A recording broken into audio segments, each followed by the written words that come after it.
Good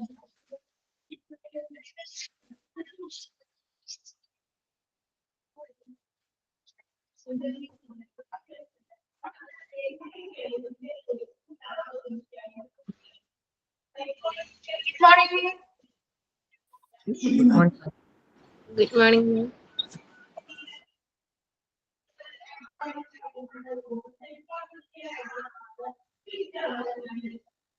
okay, നമ്മൾ കഴിഞ്ഞ ക്ലാസ്സിലെ മെറ്റീരിയൽസ് മാനേജ്മെന്റ് അല്ലേ പഠിച്ചുകൊണ്ടിരുന്നേ? Yes, ma'am. എവിടെ വരെ എടുത്ത് നിർത്തിയത്? Tax life.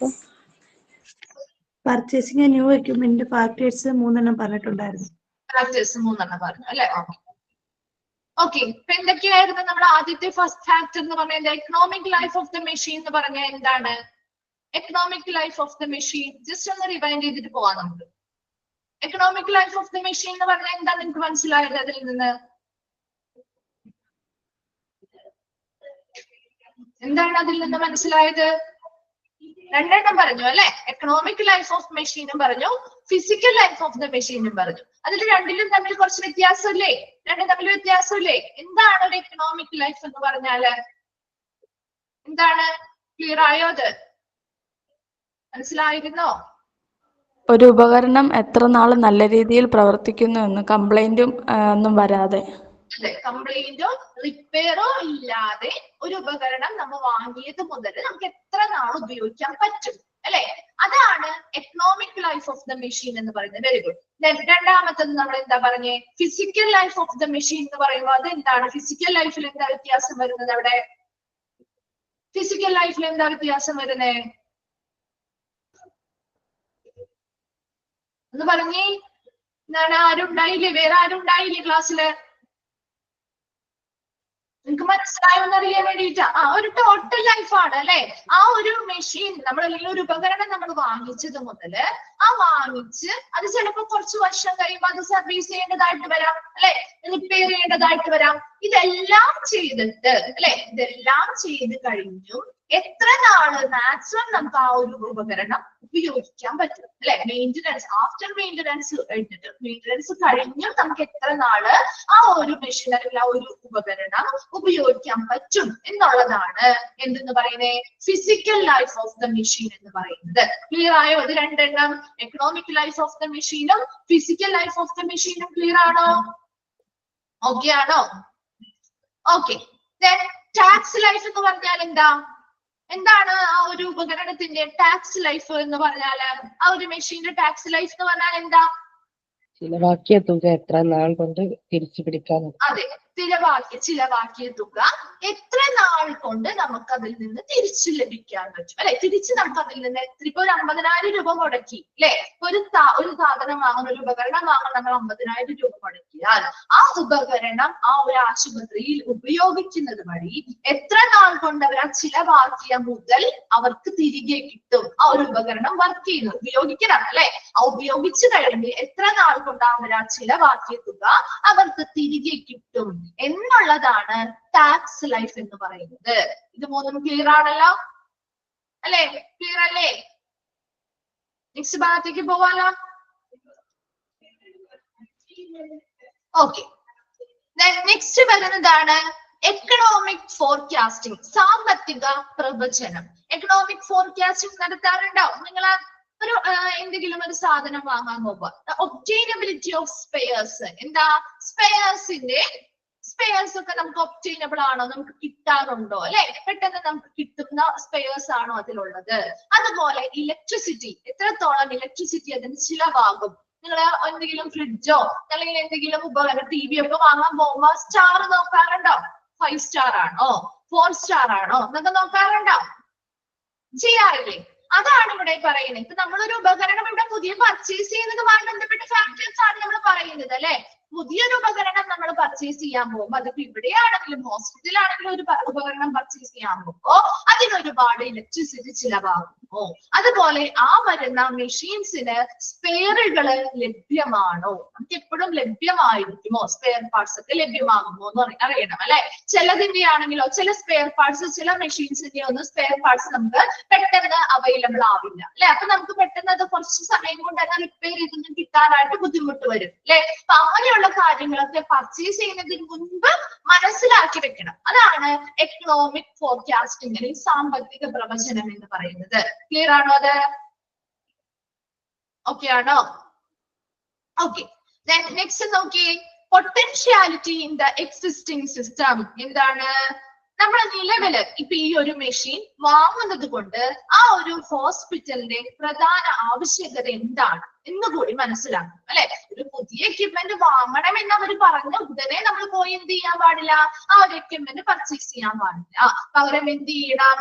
ആ ഒരു ഉപകരണം അല്ലെങ്കിൽ ആ ഒരു മെഷീൻ ഇപ്പൊ നിലവില് ആ ഹോസ്പിറ്റലിന് എത്രത്തോളം ആവശ്യകതയുള്ളതാണ് എന്ന് മനസ്സിലാക്കുന്നതിനെയാണ് potentiality in the existing system. നിലവില് ആ ആശുപത്രിയിൽ അല്ലെങ്കിൽ ആ സ്ഥാപനത്തിൽ എത്രത്തോളം ആ ഒരു വസ്തുവിന് ആവശ്യകതയുണ്ട് എന്നതാണ് potentiality in the existing system എന്ന് പറയുന്നത്. നെക്സ്റ്റ് നോക്കി, economic survey of the investment. എന്താ? നമ്മൾ ഒരു ഇൻവെസ്റ്റ്മെന്റ് നടത്തുകയാണ് അല്ലെ. അവിടെ മൂലധനം അല്ലെ, നമ്മളൊരു തുക മുതൽ മുടക്കാണ് ചെയ്യുന്നത് അല്ലെ. അപ്പൊ അവിടെ ആ ഒരു ഇൻവെസ്റ്റ്മെന്റ് നടത്തുമ്പോൾ അതിനെക്കുറിച്ച് സാമ്പത്തികപരമായ ഒരു സർവേ നടത്തുക. എന്താണ് അങ്ങനെ ഒരു സർവേ നടത്താൻ? ഇപ്പൊ നമ്മളൊരു നല്ല തുക ചിലവാക്കി ഒരു സാധനം വാങ്ങാണ്. ഒരു എന്തെങ്കിലും ഒരു ഉപകരണം നമ്മുടെ വീട്ടിലേക്ക് വാങ്ങാൻ പോവാണ്. നമ്മൾ എന്ത് ചെയ്യും? അതിനെക്കുറിച്ച് ആളുകളോട് അന്വേഷിക്കാറില്ലേ? ഇല്ലേ? അത് ഉപയോഗിക്കുന്ന മറ്റു വീടുകളുണ്ട്, നമുക്ക് പരിചയമുള്ളവരുണ്ടെങ്കിൽ നമ്മൾ അത് അന്വേഷിക്കില്ലേ? എങ്ങനെയുണ്ട് സാധനം അല്ലെ? നമ്മൾ ഇത്രയും തുക ചെലവാക്കാൻ പോവാണ്, അപ്പൊ അതിനെ കുറിച്ച് നമ്മൾ എന്ത് ചെയ്യും? മുൻപ് തന്നെ അന്വേഷിക്കും. ചെയ്യാറുണ്ടോ നിങ്ങൾ? എന്തെങ്കിലും ഒക്കെ വീട്ടിലോട്ടാണെങ്കിലും എന്തെങ്കിലും ഒരു സാധനം വാങ്ങുമ്പോ അല്ലെങ്കിൽ ഒരു വണ്ടി വാങ്ങാൻ പോകുമ്പോ അല്ലെ, നമ്മളൊരു പുതിയ വാഹനമാണ് വാങ്ങുന്നതെങ്കിലും അത് ഉപയോഗിക്കുന്ന ആളുകൾ ഉണ്ടെങ്കിൽ അവരോട് അതിന്റെ അഭിപ്രായം ചോദിക്കും അല്ലെ. കാരണം എന്തുകൊണ്ടാണ് നമ്മൾ ഒരു അഭിപ്രായം? നമ്മൾ അവിടെ ഇൻവെസ്റ്റ്മെന്റ് ചെയ്യാണ്, ആ ഒരു ഇൻവെസ്റ്റ്മെന്റ് പാഴാവരുത് അല്ലെ. അതിന് അത് തന്നെ ഇതിലും ചെയ്യുന്നത് economic survey of the investment. നമ്മൾ ആ മുതൽ മുടക്കുന്നതിന് ആ ഒരു സാധനത്തിന് നമ്മൾ കൊടുക്കുന്ന ആ വില അല്ലെങ്കിൽ മൂല്യമുണ്ടോ അല്ലെ, നമ്മൾ കൊടുക്കുന്ന ആ ഒരു വിലയ്ക്കുള്ള മൂല്യമുള്ള സാധനമാണോ നമ്മൾ വാങ്ങാൻ പോകുന്നത്, അതിന്റെ ഉപയോഗമൊക്കെ ഉപയോഗിച്ച ആളുകളിൽ നിന്ന് സർവേകളിലൂടെ ഈ അന്വേഷണങ്ങൾ നടത്തി എന്ത് ചെയ്യുന്നു? മനസ്സിലാകുന്നു. അങ്ങനെ മനസ്സിലാക്കുന്നതിന് വേണ്ടിയാ ഈ മുതൽ നമ്മുടെ ആ ഒരു ഇൻവെസ്റ്റ്മെന്റ് ശരിയായ രീതിയിലാണ് നമ്മൾ ആ സാധനം എന്താണ് ഇൻവെസ്റ്റ്മെന്റ് ചെയ്യുന്നത്. അപ്പൊ ആ പണം നമുക്ക് നഷ്ടപ്പെടാൻ പാടില്ല അല്ലെ. അതിനുവേണ്ടി നമ്മൾ സാമ്പത്തികപരമായി ഇങ്ങനെ സർവേകൾ അല്ലെങ്കിൽ മറ്റുള്ളവരോട് എന്താണ് ഉപയോഗിച്ച ആളുകളോടൊക്കെയുള്ള അവരുടെ അഭിപ്രായങ്ങളും അവരിൽ നിന്നുള്ള ഇൻഫർമേഷൻസ് ഒക്കെ കളക്ട് ചെയ്യും. ക്ലിയർ ആണോ? നെക്സ്റ്റ് നോക്കിയേ, കോസ്റ്റ് കൺസിഡറേഷൻസ്, ഇനിഷ്യൽ കോസ്റ്റ്. ഇനി എന്താ? ചിലവാകുന്ന ഒരു തുക അല്ലെ, ചിലവ് എത്രത്തോളം ഉണ്ടെന്ന് പരിഗണിക്കുകയാണ് ഇവിടെ ചെയ്യുന്നത്. അതായത് ഇനിഷ്യൽ കോസ്റ്റ് അല്ലെങ്കിൽ പർച്ചേസിംഗുമായി ബന്ധപ്പെട്ട് അല്ലെ. ഇപ്പൊ നമ്മൾ പർച്ചേസിംഗിന് വേണ്ടി അല്ലെങ്കിൽ ഒരു പ്രാരംഭ തുക നമുക്ക് ചിലവാകും അല്ലെ. പർച്ചേസിംഗിന് വേണ്ടി നമുക്ക് തുക ചിലവാകാറില്ലേ? ഇനി ഒരു സാധനം പർച്ചേസ് ചെയ്ത് കഴിഞ്ഞാൽ ഇപ്പൊ നമ്മുടെ വീട്ടിലൊക്കെ AC ഒക്കെ വാങ്ങിച്ചിട്ടുണ്ടെങ്കിൽ ആ AC ഒക്കെ കൊണ്ടുവന്ന് ഇൻസ്റ്റാൾ ചെയ്യാനായിട്ട് വേറൊരു തുക കൊടുക്കേണ്ടതായിട്ട് വരും അല്ലെ. ഇത് പർച്ചേസ് ചെയ്യാൻ വേണ്ടിയിട്ട് നമുക്കൊരു തുക ചെലവാക്കേണ്ടതായിട്ട് വരും. അത് കൊണ്ടുവന്ന് വീട്ടിൽ കൊണ്ടുവന്ന് ഇൻസ്റ്റാൾ ചെയ്യണമെങ്കിൽ അതിന് മറ്റൊരു തുക ചെലവാക്കണ്ടേ? വേണ്ടേ? ചില ഓഫേഴ്സ് ഒക്കെ ആണെങ്കിൽ ഫ്രീ ആയിട്ട് ചെയ്തു വരും അല്ലെ. അല്ലാന്നുണ്ടെങ്കിൽ നമ്മൾ അത് ഇൻസ്റ്റാൾ ചെയ്യാൻ വരുന്നവർക്ക് പണം കൊടുക്കണം അല്ലെ. ഇനി അതൊരു ബ്രേക്ക് ഡൗൺ അല്ലെങ്കിൽ എന്തെങ്കിലും എന്താണ് പ്രവർത്തിക്കാതെ വന്നാലോ അതിനെ റിപ്പയർ ചെയ്യാനും നമുക്ക് തുക ചെലവാക്കേണ്ടതായിട്ട് വരും. ഈ മൂന്ന് കാര്യങ്ങൾക്ക് നമുക്കൊരു ഉപകരണം വാങ്ങിയ ചെലവാക്കേണ്ട തുകകളാണ് പറയുന്നത് കേട്ടോ. ചിലവാണ് വരുന്നത്. പർച്ചേസിംഗ് അല്ലെങ്കിൽ ഇനിഷ്യൽ കോസ്റ്റ് അല്ലെ. പർച്ചേസിംഗിന് വേണ്ടിയിട്ട് നമ്മൾ പർച്ചേസ് ചെയ്യുന്ന സമയത്ത് നമ്മൾ ചിലവാക്കേണ്ടതായിട്ട് വരും, കുറച്ച് തുക കൊടുക്കണം അല്ലെ പർച്ചേസിംഗിന് വേണ്ടിയിട്ട്. അതുപോലെ അത് ഇൻസ്റ്റാൾ ചെയ്യാനായിട്ട് നമുക്ക് തുക ചിലവാകും അല്ലേ. അതുപോലെ അത് എന്തെങ്കിലും ബ്രേക്ക് ഡൗൺ ആവുകയാണെങ്കിൽ അത് പ്രവർത്തനരഹിതമാവുകയാണെങ്കിൽ അത് റിപ്പയർ ചെയ്ത് മെയിൻറ്റെയിൻ ചെയ്തെടുക്കാനായിട്ടും നമുക്ക് തുക ചിലവാകും.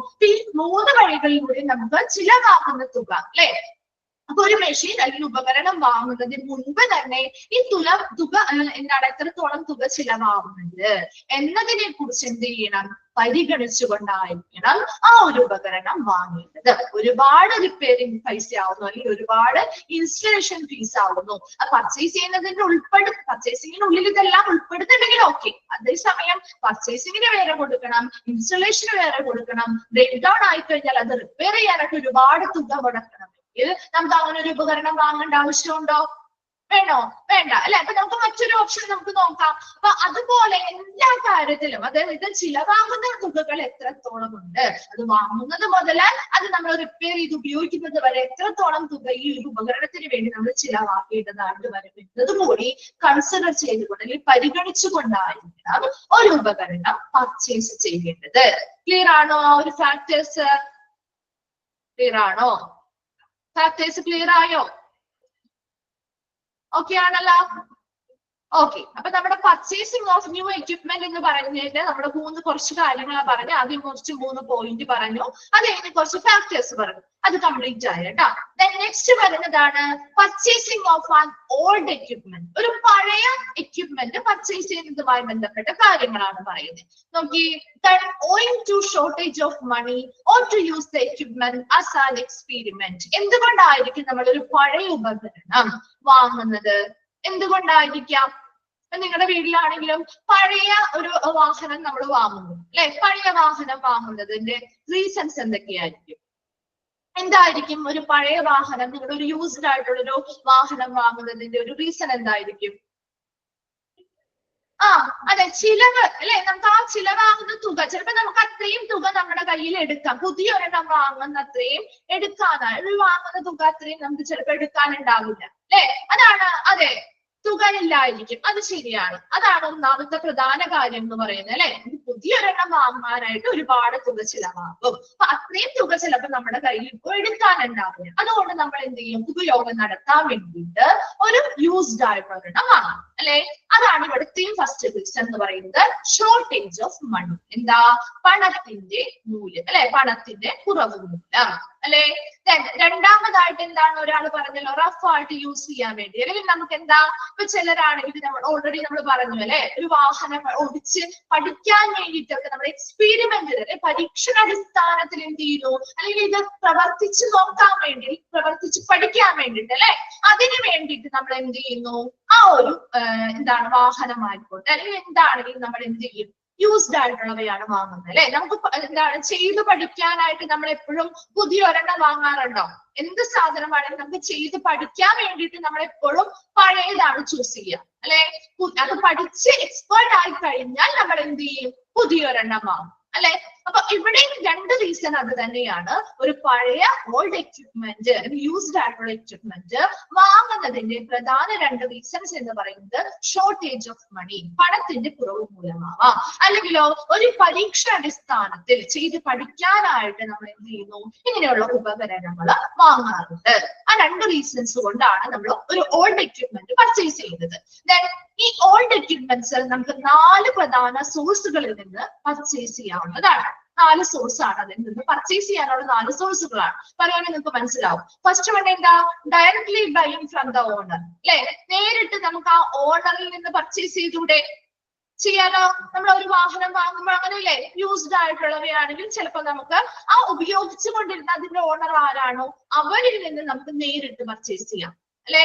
ഞാൻ നേരിട്ട് പർച്ചേസ് ചെയ്യുന്നത് കൊണ്ട് എന്തൊക്കെ കാര്യങ്ങളാണ് നോക്കിയേ. Advantage is that we can see the working of the peculiar equipment and also about the details of past usage of the concerned equipment. എന്താ ഇതിന്റെ ഒരു അഡ്വാൻറ്റേജ്? ഒരു നേരിട്ട് ആ ഉടമയിൽ നിന്ന് അല്ലെങ്കിൽ ഓണറിൽ നിന്ന് നമ്മൾ ആ സാധനം വാങ്ങുന്നതിന്റെ ഒരു അഡ്വാൻറ്റേജ് എന്താണെന്ന് വെച്ച് കഴിഞ്ഞാൽ അതിന്റെ ആ ഒരു വർക്കിംഗ് കണ്ടീഷൻ അല്ലെ, ആ ഒരു പർട്ടിക്കുലർ എക്യുപ്മെന്റിന്റെ വർക്കിംഗ് കണ്ടീഷൻ എന്താണെന്ന് നമുക്ക് വർക്ക് ചെയ്ത് നോക്കി നമുക്ക് മനസ്സിലാക്കാൻ പറ്റും അല്ലെ. ഒരു വാഹനം നമ്മൾ വാങ്ങാൻ പോയി, ഒരു യൂസ്ഡ് ആയിട്ടുള്ള വാഹനമാണെങ്കിൽ അതിന്റെ ഓണർ ആണെങ്കിൽ നമുക്കത് വർക്ക് ചെയ്ത് നോക്കാൻ പറ്റില്ലേ? ഓടിച്ച് നോക്കിയിട്ടൊക്കെ അല്ലേ നമ്മളത് വാങ്ങുന്നേ അല്ലെ? ആണോ? നിങ്ങളൊന്നും വാങ്ങിയിട്ടില്ലേ? യൂസ്ഡ് ആയിട്ടുള്ള എന്താണ് വണ്ടികൾ, വാഹനങ്ങളൊന്നും വാങ്ങിയിട്ടില്ല അല്ലെ? നമ്മൾ ഓടിച്ച് നോക്കി നമുക്ക് അവരിൽ നിന്ന് എന്ത് ചെയ്യാം, നമുക്ക് ഓക്കെ ആണെങ്കിൽ മാത്രം എടുത്താൽ മതി അല്ലെ. അതൊരു അഡ്വാൻറ്റേജ് ആണ്. രണ്ടാമതായി പറയുന്നത് എന്താ, also about the details of past usage of the concern equipment. ആ നിലവിൽ ഏത് ഉപകരണമാണോ നമ്മൾ വാങ്ങാൻ പോയിരിക്കുന്നത് ആ ഉപകരണത്തിന്റെ മുൻപ്, അതായത് ഇപ്പോഴല്ല മുൻപ് എങ്ങനെയായിരുന്നു അത് ഉപയോഗിച്ചു കൊണ്ടിരുന്നത് എന്നതിനെ കുറിച്ചുള്ള ഡീറ്റെയിൽസ് അറിയാൻ പറ്റും. ഇപ്പൊ നമ്മളൊരു പഴയ വാഹനം വാങ്ങാൻ പോയാൽ അവരോട് നമുക്ക് ചോദിക്കാം എത്ര കിലോമീറ്റർ ഓടി, എത്ര വർഷത്തെ പഴക്കമുണ്ട്, അല്ലെ, ഏത് ഇയർ തുടങ്ങിയുള്ള, ഇത് ഏത് ഇയറിലാണ് ഇത് രജിസ്റ്റർ ചെയ്തിരിക്കുന്നത്, അതിന്റെ ടാക്സ് മറ്റു കാര്യങ്ങളൊക്കെ ഓക്കെ ആണോ, ടെസ്റ്റ് പേപ്പേഴ്സ് ഒക്കെ ക്ലിയർ ആണോ എന്ന് ചോദിക്കാം. അതെ, ആക്സിഡൻസ് നടന്നിട്ടുണ്ടോ, അങ്ങനെ ഓരോ കാര്യങ്ങളും നമുക്ക് അവരോട് ചോദിച്ച് മനസ്സിലാക്കാൻ പറ്റില്ലേ, ചെയ്യാൻ പറ്റില്ലേ? അതാണ് പറയുന്നത്. നമുക്ക് എന്താ, അതൊരു അഡ്വാൻറ്റേജ് ആണ് നമുക്ക്. അപ്പൊ വാങ്ങുന്ന സാധനത്തിനുള്ള ഒരു അഡ്വാൻറ്റേജ്. അത് എന്തുകൊണ്ടാണ്? Directly buy from the owner ആണ്. നമ്മൾ ആ ഓണറിൽ നിന്ന് നേരിട്ടാണ് നമ്മൾ അത് വാങ്ങുന്നത്. അതേസമയം മറ്റൊരാൾ, ഒരു ഡീലേഴ്സ് ഒക്കെ ഉണ്ടാവും, വളരെ നമുക്ക് പറയാനുണ്ട് കേട്ടോ. ഡീലേഴ്സിൽ നിന്നൊക്കെയാണ് അവർ പലരിൽ നിന്നും കൈമാറിയായിരിക്കും ഈ ഒരു വാഹനം ചിലപ്പോൾ അവരുടെ കിട്ടിയിരിക്കുക. അവർക്ക് ഇങ്ങനെയുള്ള ഡീറ്റെയിൽസ് മുഴുവൻ പറഞ്ഞു തരാൻ പറ്റുമോ? ഇല്ല, അല്ലെ, അവരെല്ലാം ഉപയോഗിച്ചുകൊണ്ടിരുന്നിട്ടുള്ള ആളുകള്. അതുകൊണ്ട് അവർക്ക് അതിനെ പറ്റി അധികം ഡീറ്റെയിൽസ് നമുക്ക് അവരുടെ നിന്ന് കിട്ടില്ല. അതേസമയം ഒരു ഓണർ അല്ലെങ്കിൽ ഉടമസ്ഥയിൽ നിന്ന് നമ്മൾ നേരിട്ട് വാങ്ങുമ്പോൾ ഈ പറയുന്ന ഡീറ്റെയിൽസ് എല്ലാം നമുക്ക് കിട്ടുന്നതാണ്. അത് ഒരു അഡ്വാൻറ്റേജ് കൂടിയാണെന്ന് പറയുന്നത്. രണ്ടാമതായി പറയുന്നത് used or old equipment dealers. ഉപയോഗിച്ചതോ അല്ലെങ്കിൽ പഴയതായ എക്യുപ്മെന്റ്സ് അല്ലെങ്കിൽ ഉപകരണങ്ങളുടെ ഡീലർമാരുണ്ടാവും, അല്ലെ. നോക്കി, warranty for a short period. ഇനി ഇവരുടെ പ്രത്യേകത എന്താ, അവർ വളരെ കുറച്ച് നാളത്തേക്ക് മാത്രമേ ഒരു വാറണ്ടി തരുകയുള്ളൂ. And 2 types of equipment received from them. 2 രീതിയിലുള്ള ഉപകരണങ്ങളാണ് അവരിൽ നിന്ന് നമുക്ക് ലഭിക്കുന്നത്. ഒന്നാമതായിട്ട് റീബിൽഡ് ആൻഡ് റീകണ്ടീഷൻഡ് എക്യുപ്മെന്റ്. 2 ഉണ്ട്. ഇതാണ് റീബിൽഡ് ആൻഡ് റീകണ്ടീഷൻഡ് എക്യുപ്മെന്റ്. എന്താണ്? പുനർനിർമ്മിച്ചതോ പുനഃസ്ഥാപിച്ചതോ ആയിട്ടുള്ള ഉപകരണങ്ങള്, അല്ലെ.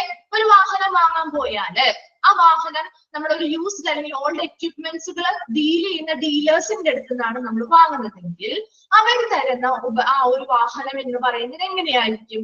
വാങ്ങിച്ചവരുണ്ടോ ഇതില്? എങ്ങനെയായിരിക്കും? നിങ്ങളൊന്ന് പറഞ്ഞേ. അതെങ്ങനെ? ചിലപ്പോ വല്ല ആക്സിഡന്റ് ഒക്കെ നടന്നിട്ടുണ്ടാവും. ഇവരെന്ത് ചെയ്യും? അവരെന്താ ചെയ്യാതെ? അതുപോലെ തന്നെയാണോ നമുക്ക് തരിക? ആണോ? അതുപോലെ തന്നെ നമുക്കത് തരുമോ? ഇല്ല, പുതുക്കി പണിയും, അല്ലെ.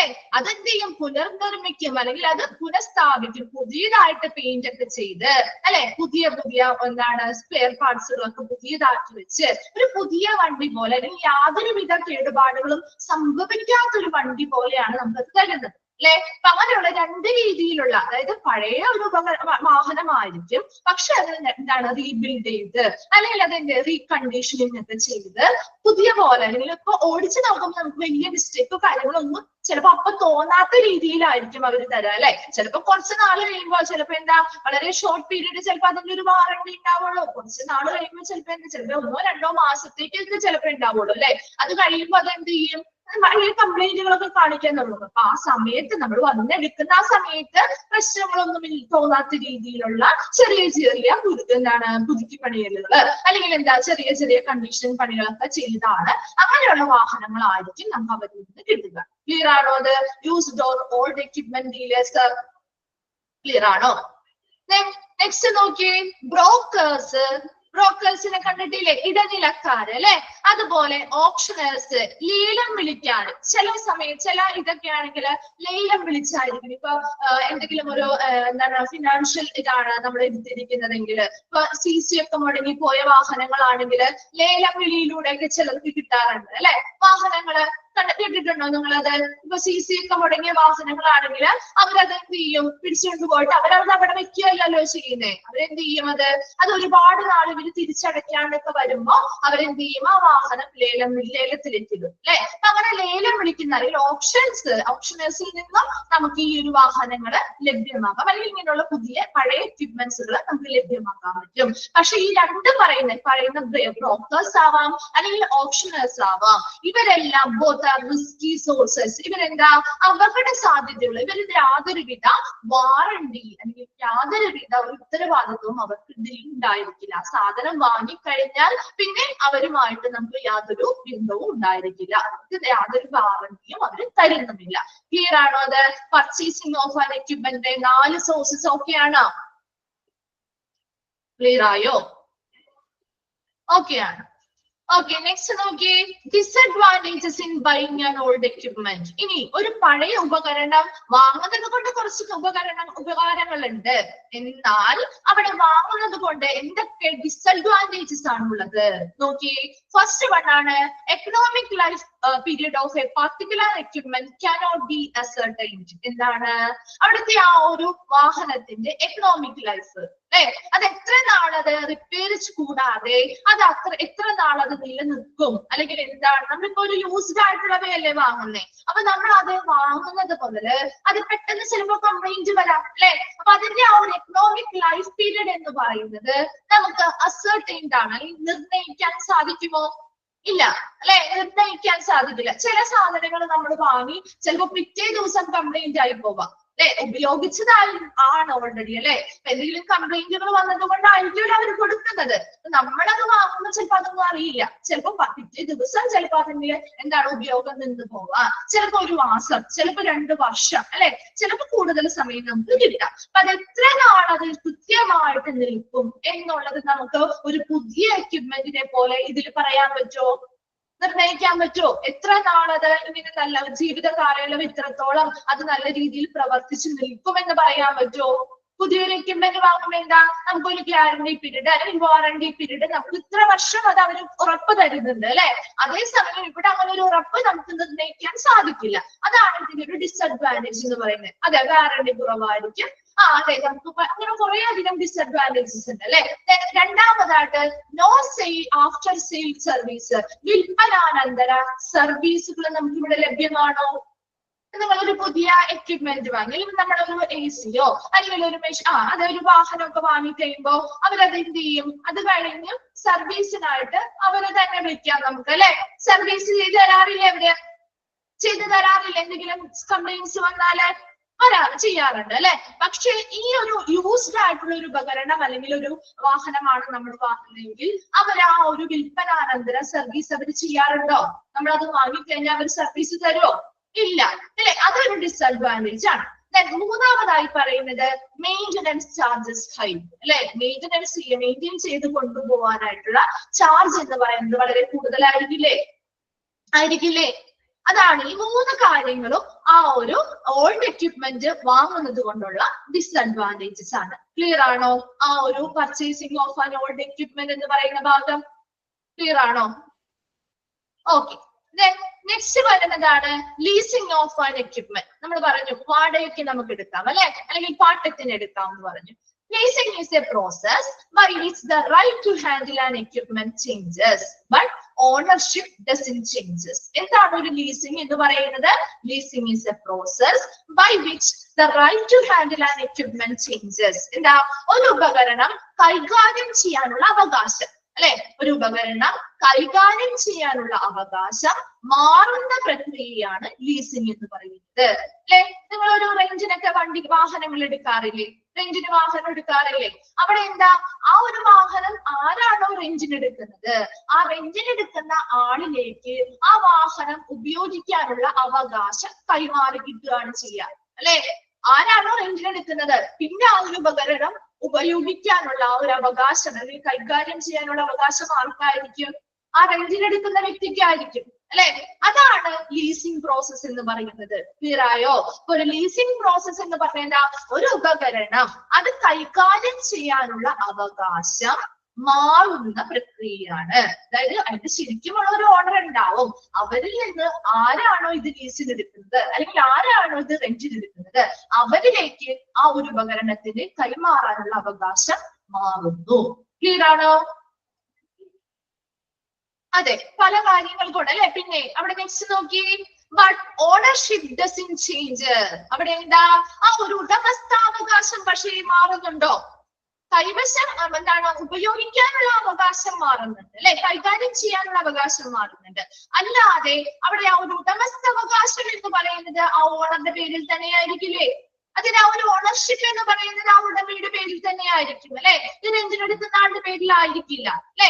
അതാണ് അവിടെ പറയുന്നത്. ലീസിംഗ് എന്ന് പറഞ്ഞാൽ is a process by which the right to handle an equipment changes. ആ ഒരു ഉപകരണം കൈകാര്യം ചെയ്യാനുള്ള അവകാശം മാറുന്ന പ്രക്രിയയാണ് ലീസിംഗ്. പക്ഷെ അവിടെ എന്ത് ചെയ്യുന്നില്ല, ആ ഉടമസ്ഥാവകാശം മാറുന്നില്ല. then it is between lesser രണ്ട് വ്യക്തികളാണ് അവിടെ ഉള്ളത് അല്ലെ. ഒന്നാമത്തെ ധാര ആ ഒരു സാധനം, ഇത് ഒരു ഉപകരണമാവാം അല്ലെങ്കിൽ എന്തെങ്കിലും ഒരു വാഹനമാവാം, എന്തുമായിക്കോട്ടെ, അത് വിൽക്കുന്ന അല്ലെങ്കിൽ അത് റെന്റിന് കൊടുക്കുന്ന ഒരു വ്യക്തി ഉണ്ടാവുമല്ലോ ഇല്ലേ. ഒരു റെന്റിന് കൊടുക്കുന്ന ഒരു വ്യക്തിയും ഉണ്ടാവും, അത് റെന്റിന് വാങ്ങുന്ന ഒരു വ്യക്തിയും ഉണ്ടാവും അല്ലെ. രണ്ട് പേരാണ് അവിടെ ഉള്ളത് അല്ലെ. കൊടുക്കുന്ന ഒരു വ്യക്തി, ഇതെല്ലാം നമ്മുടെ അതിന്റെ ഓണർ അല്ലെങ്കിൽ ഉടമസ്ഥൻ ആരാണോ അവരായിരിക്കും അത് ലീസിന് കൊടുക്കുക. ആ വ്യക്തിയാണ് ലെസ്സർ എന്ന് പറയുന്നത്. A person who gives equipment for lease. ലീസിന് അല്ലെങ്കിൽ പാട്ടത്തിന് ഉപകരണങ്ങൾ കൊടുക്കുന്ന വ്യക്തിയെ അല്ലെങ്കിൽ നൽകുന്ന വ്യക്തിയെയാണ് നമ്മൾ ലെസ്സർ എന്ന് ഉദ്ദേശിക്കുന്നത്. അണ്ടർലൈൻ ചെയ്തിട്ടേത് ആരാണ് ലെസ്സർ എന്ന് പറഞ്ഞാല് A person who gives equipment for lease. ചോദിക്കാട്ടോ, ആ രണ്ട് വേർഡും ചോദിക്കാറുണ്ട്. ആരാണ് ലെസ്സി എന്ന് പറയുന്നത്? ആരാ?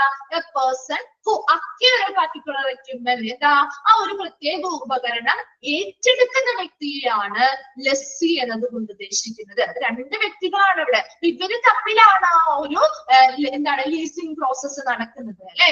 ലെസ്സറും ലെസ്സിയും. പിന്നെ വരുന്നതിൽ നമ്മൾ ആ ഒരു വേർഡ് മാത്രമേ യൂസ് ചെയ്യുള്ളൂ. അപ്പൊ അത് ആരാണെന്ന് മനസ്സിലാവണം. അതിനു വേണ്ടിയാണ് ആദ്യം ഓൾറെഡി കൊടുത്തിരിക്കുന്നത്. ലെസ്സർ എന്ന് പറഞ്ഞാല് ആരാണോ ആ ഒരു ഉപകരണം പാട്ടത്തിന് നൽകുന്നത് അല്ലെ. പാട്ടത്തിന് അല്ലെങ്കിൽ ലീസിന് നൽകുന്ന വ്യക്തി ആരാണോ അവരാണ് ലെസ്സർ എന്ന് പറയുന്നത്. ഇനി ആരാണോ ആ ഒരു ഉപകരണം ഏറ്റെടുക്കുന്നത് ആ വ്യക്തിയെയാണ് ലെസ്സി എന്ന് പറയുന്നത്. അപ്പൊ ഇവര് തമ്മിലാണ് എന്ത് ഒരു ലീസിംഗ് പ്രോസസ്സ് നടക്കുന്നത്. ക്ലിയർ ആണോ? അത് രണ്ടുപേരുടെയും വ്യത്യാസം മനസ്സിലായോ?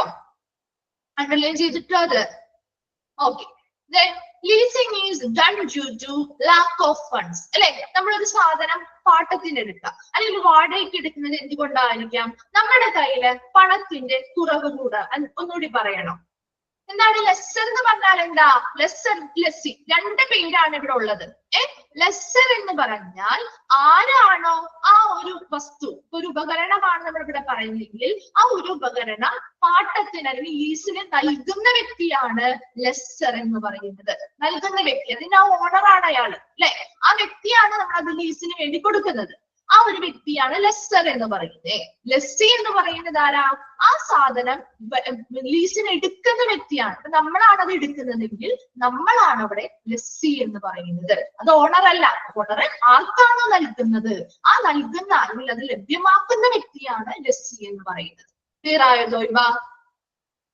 നെക്സ്റ്റ് നോക്കിയേ, leasing is done due to lack of funds. നമുക്ക് ഈ ലീസിംഗ് അല്ലെങ്കിൽ ഈ പറയുന്ന വാടകയ്ക്ക് നൽകല് അല്ലെങ്കിൽ നമുക്ക് വാടകയ്ക്ക് ഈ സാധനങ്ങൾ എടുക്കുന്നത് എന്തുകൊണ്ടായിരിക്കും? പല റീസൺസ് ഉണ്ട് അല്ലെ. അതിൽ ഒന്നാമത്തെ കാര്യം due to lack of funds. എന്താ? നമുക്ക് അവിടെ തുക അല്ലെ, നമുക്ക് ആ ഒരു പണം ചിലവാക്കാനായിട്ട് ഉണ്ടാവില്ല അല്ലെ. പണത്തിന്റെ കുറവ് മൂലമാവാം അല്ലെ. Then for doing experiments as a test run, എന്താ ഒരു പരീക്ഷണാടിസ്ഥാനത്തിൽ ചിലപ്പോ ചെയ്ത് നോക്കാൻ വേണ്ടിയിട്ടാവാം അല്ലെ.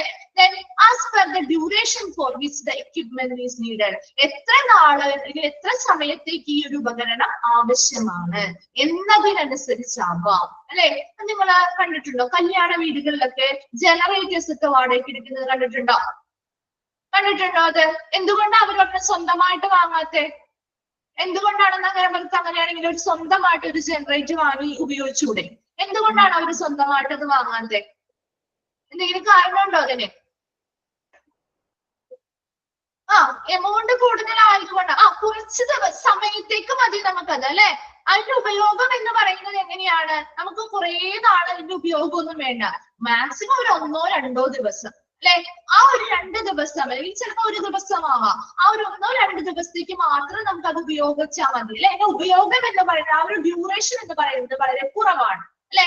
അപ്പൊ ഇവിടെയും അത് തന്നെയാണ്. ചിലപ്പോ ഈ ഒരു ഉപകരണം നമുക്ക് കുറച്ച് സമയത്തേക്ക് മാത്രം ഉപയോഗിച്ചാൽ മതിയാകും. അപ്പൊ നമ്മൾ പുതിയൊരെണ്ണം വാങ്ങേണ്ട ആവശ്യമുണ്ടോ? ഇല്ല. അപ്പൊ നമുക്ക് ഒരെണ്ണം വാടകയ്ക്ക് എടുക്കുന്നതാണ് നമുക്ക് ചിലവ് കുറയ്ക്കാനായിട്ട് നല്ലത് അല്ലെ. നെക്സ്റ്റ് നോക്കിയേ, to avoid huge lead time. എന്താ? അത് നമ്മൾ ഒരു സാധനം നമ്മൾ ബുക്ക് ചെയ്ത് അത് വന്ന് ഡെലിവർ ചെയ്ത് ഇവിടെ എത്താൻ എടുക്കുന്ന ഒരുപാട് ചിലപ്പോ സമയം എടുക്കും അല്ലെ? അപ്പൊ ആ സമയത്തെ കുറയ്ക്കാനായിട്ട് നമുക്ക് എന്ത് ചെയ്യാം? വാടകയ്ക്ക് സാധനങ്ങൾ എടുക്കാം. ഓർ ഫോർ ടെമ്പററി അഡ്ജസ്റ്റ്മെന്റ്, താൽക്കാലിക അഡ്ജസ്റ്റ്മെന്റുകൾക്ക് നമുക്ക് ഇങ്ങനെയുള്ള ലീസിങ്ങിനുള്ള ഉപകരണങ്ങൾ എടുക്കാം. And or when the capital equipment is available only on lease. ഇനി ചില ക്യാപിറ്റൽ എക്യുപ്മെന്റ്സ് ലീസിന് മാത്രമേ നമുക്ക് അവൈലബിൾ ആയിട്ടുള്ളൂ എന്നുണ്ടെങ്കിലും നമുക്ക് ഈ ഒരു ലീസിംഗ് പ്രോസസ്സിൽ ചെയ്യേണ്ടതായിട്ട് വരും. എന്തൊക്കെ കാര്യങ്ങളാണ് അതിന്റെ റീസൺസ് പറഞ്ഞ്? ഒന്നാമത്തെ കാര്യം നമുക്ക് മതിയായ പണത്തിന്റെ കുറവ് മൂലമാകാം. രണ്ടാമതായിട്ട് പരീക്ഷാടിസ്ഥാനത്തിൽ പരീക്ഷണങ്ങൾ ചെയ്തു നോക്കാനായിട്ടാവാം. മൂന്നാമതായിട്ട് പറഞ്ഞില്ല, എത്ര ദിവസം അല്ലെങ്കിൽ എത്ര സമയത്തേക്കാണ് ആ ഒരു മെഷീൻ ഉപകരണത്തിന്റെ എത്ര സമയത്തേക്ക് അതിന്റെ ആ ഒരു ആവശ്യമുണ്ട് എന്നതിനനുസരിച്ചാവാം. അല്ലെങ്കിൽ എന്താ, ഒരു ഹ്യൂജ് ലീഡ് ടൈം, ഒരുപാട് സമയം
ഓക്കെ, ക്ലിയർ ആണോ?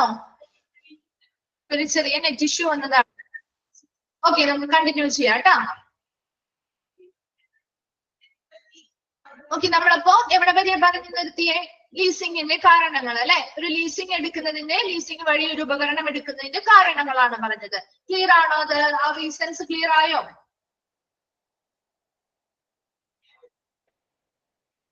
ഓക്കെ, നെക്സ്റ്റ് ആണ് അഡ്വാൻറ്റേജസ് ഓഫ് ലീസിങ്. ഇനി ഒരു ലീസിങ്ങിന് എടുക്കുന്നതിന്റെ അല്ലെങ്കിൽ നമ്മളൊരു വാടകയ്ക്ക് സാധനം എടുക്കുന്നതിന്റെ അഡ്വാൻറ്റേജസ് എന്തൊക്കെയാണ്? Okay, small initial outliers required അല്ലെ, ചെറിയൊരു മുടക്ക് മാത്രമല്ലേ നമുക്ക് ആവശ്യം വരുന്നുള്ളൂ അല്ലെ. നമ്മളൊരു വാടകയ്ക്ക് അല്ലെങ്കിൽ റെന്റിന് എടുക്കുന്ന സാധനങ്ങളാണെങ്കിൽ നമുക്ക് ആ ഒരു പുതിയ ഉപകരണം വാങ്ങേണ്ടതായിട്ടുള്ള ഒരു ചിലവ് വരുന്നുണ്ടോ? ഇല്ല, വളരെ ചെറിയ രീതിയിലുള്ള ഒരു മുതൽ മുടക്ക് മാത്രമേ നമുക്ക് ആവശ്യമായി വരുന്നുള്ളൂ. അതൊരു അഡ്വാൻറ്റേജ് ആണ്. അതുപോലെ risk of obsolescence is lessened. എന്താണ് ഒരു ഒബ്സലസൻസ് എന്ന് പറഞ്ഞാൽ? താഴെ കൊടുത്തിട്ടുണ്ട്, അതെന്താന്നുള്ളത്. The process of becoming outdated or old fashioned and no longer used. കാലാഹരണപ്പെട്ടതോ അല്ലെങ്കിൽ പഴയതോ ആയതും അതുപോലെ ഇനി നമുക്ക് ഉപയോഗിക്കാൻ പറ്റാത്തതുമായ ഒരു പ്രക്രിയയാണ് ഒബ്സലസൻസ് എന്ന് പറഞ്ഞാൽ. നമ്മള് എന്താണ് ഒരുപാട് ഇപ്പൊ ഒരു ഉപകരണം എന്താണ് എന്തെങ്കിലും ഒരു ഉപകരണം ചിലപ്പോൾ ഒരുപാട് നമുക്ക് എന്താണ് ഓൾഡ് ഫാഷൻ ആയി നമുക്ക് ഇനി അത് ഉപയോഗിക്കാൻ പറ്റുന്നില്ല, പഴയതായി അങ്ങനെയൊക്കെ പോകുന്നതിന്റെ ആ ഒരു റിസ്ക് കുറയ്ക്കാൻ പറ്റില്ലേ? നമ്മളൊരു പുതിയ ഉപകരണം വാങ്ങി അത് എന്ത് ചെയ്യുന്നു? ഔട്ട്ഡേറ്റഡ് ആയി പോവുകയോ അല്ലെങ്കിൽ എന്താണ് അത് ഓൾഡ് ഫാഷൻ ആയി പോവുകയോ അല്ലെങ്കിൽ പിന്നീട് അത് ഉപയോഗിക്കാൻ പറ്റാതെ വരുന്ന ഒരു അവസ്ഥ നമുക്ക് ഈ ഒരു ലീസിങ് വഴി നടക്കുന്നുണ്ടോ? അല്ലെ, നമുക്കത് ഉപയോഗിക്കാൻ പറ്റുന്നില്ലെങ്കിൽ നമുക്ക് ആ ഒരു റെന്റിന് ആരിൽ നിന്നാണോ എടുത്തത് അവർക്ക് നമുക്കത് തിരിച്ചു കൊടുക്കാം അല്ലെ. ആ ഒരു തുക നമുക്ക് അധികം ഇതിൽ ചെലവാകില്ല. അങ്ങനെ ഒരു സാധ്യത ഇവിടെ നമുക്ക് കുറയ്ക്കാൻ പറ്റും അല്ലെ. അങ്ങനെ അതാണ് കാലഹരണപ്പെടാനുള്ള ഒരു സാധ്യത നമുക്ക് കുറയ്ക്കാൻ പറ്റും. Maintenance can be done by both lessor and lessee and procurement of the equipment lead time is lessened. ഇനി എന്താ ആ ഒരു മെയിൻ്റനൻസ് അല്ലെ, maintenance done by both lessor and lessee അല്ലെ. ആ ഒരു ലെസ്സർ ആൻഡ് ലെസ്സി എന്ന് പറയുന്നത് രണ്ട് വ്യക്തികളുണ്ടല്ലോ, അവരായിരിക്കും അവർക്ക് രണ്ടു പേർക്കും എന്താണ് ഈ ഒരു മെയിൻ്റനൻസിനുള്ള ഉത്തരവാദിത്വം ഉണ്ടായിരിക്കും അല്ലെ. രണ്ടു കൂട്ടർക്കും ഈ ഒരു പറയുന്ന ആ ഒരു ഉപകരണം മെയിൻറ്റെയിൻ ചെയ്യാനുള്ള ഒരു ബാധ്യത ഉണ്ടാവില്ലേ? രണ്ടുപേർക്കും ചെയ്യാവുന്നതാണ് അല്ലെ.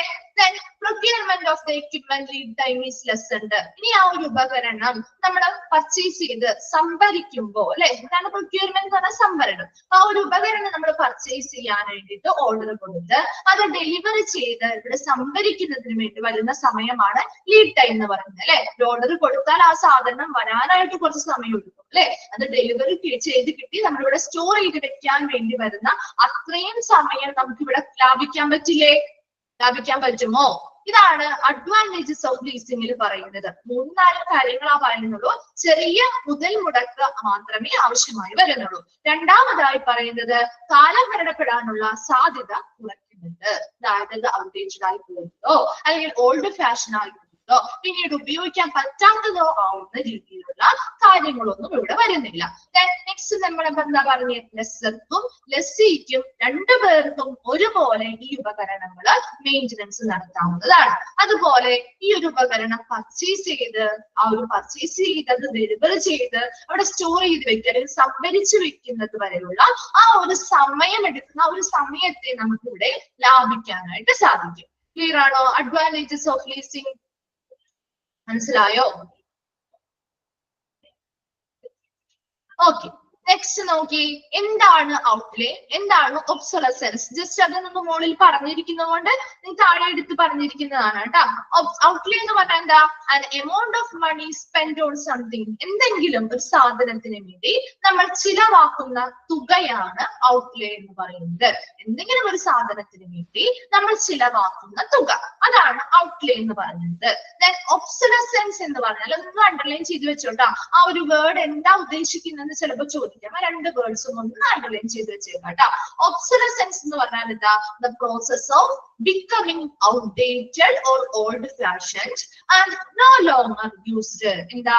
കാലഹരണപ്പെട്ടതോ അല്ലെങ്കിൽ എന്താ പഴയ ഫാഷൻ ആയതോ അല്ലെ, പഴയതോ ആയതോ അതുപോലെ ഇനി ഉപയോഗിക്കാൻ പറ്റാത്തതുമായിട്ടുള്ള ഒരു പ്രക്രിയയാണ് ഒബ്സലസൻസ് എന്ന് പറയുന്നത്. രണ്ടും അത് ജസ്റ്റ് എന്താണെന്ന് ചോദിക്കുകയാണെങ്കിൽ എഴുതാനായിട്ട് അറിഞ്ഞിരിക്കണം കേട്ടോ. നെക്സ്റ്റ് ആണ് ഡിസഡ്വാൻറ്റേജസ് ഓഫ് ലീസിംഗ്. ഈ ഒരു ലീസിംഗ് ചെയ്യുന്നതിന്റെ ഡിസഡ്വാൻറ്റേജസ് എന്തൊക്കെയാണ് നോക്കിയേ. He is the lessor. ലെസ്സറിന്റെ സ്പെല്ലിംഗ് ഒന്ന് നോക്കിയേ. LESSOR ആണ് കേട്ടോ. അതിന്റെ ലെസ്സറിന്റെ സ്പെല്ലിംഗ് ആ ഒരു സെന്റൻസുകളിൽ വ്യത്യാസമായിട്ട് കിടക്കുന്നത് O ആക്കുക കേട്ടോ. He is the lesser who controls the equipment. ഇനി ആ ഒരു ഡിസഡ്വാൻറ്റേജ് എന്ന് പറഞ്ഞാൽ എന്താ? ഇപ്പൊ നമ്മളൊരു സാധനം ഒരു വിൽപ്പനക്കാരിൽ ഒരു എന്താണ് വാടകയ്ക്ക് നൽകുന്ന ഒരാളിൽ നിന്ന് വാങ്ങാം അല്ലെ. ആ ഒരു ഉപകരണത്തിന്റെ കൺട്രോൾ എന്ന് പറയുന്നത് അല്ലെങ്കിൽ ആ ഒരു ഉപകരണത്തിന്റെ കൺട്രോൾ ആരുടെ കയ്യിലായിരിക്കും? ആരുടെ കയ്യിലായിരിക്കും അതിന്റെ കൺട്രോൾ എന്ന് പറയുന്നത്? ഇപ്പൊ നമ്മൾ ഒരാളുടെ വീട്ടിലും ഒരു വീട് വാടകയ്ക്ക് എടുത്തു എന്ന് വിചാരിക്കാം. ആ ഒരു വീട് വാടകയ്ക്ക് എടുത്താല് അവരിടയ്ക്ക് വന്ന് നമ്മുടെ ആ ഒരു വീട് പരിശോധിക്കുന്നത് നിങ്ങൾ കണ്ടിട്ടുണ്ടോ? പരിശോധിക്കാറില്ലേ? ഇല്ലേ? അവർ നോക്കും, അവർ തന്നിരിക്കുന്ന വീട് നമ്മൾ നന്നായിട്ട് വൃത്തിയായിട്ട് സൂക്ഷിക്കുന്നുണ്ടോ, മറ്റെന്തെങ്കിലും കേടുപാടുകൾ സംഭവിച്ചിട്ടുണ്ടോ എന്നുള്ള കാര്യം ഇവര് നോക്കും അല്ലെ.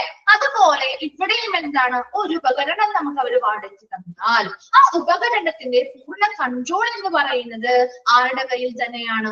ആരാണോ അത് നമുക്ക് തന്നത് ആ ഓണറുടെ ലെസ്സറുടെ കയ്യിൽ തന്നെയായിരിക്കും.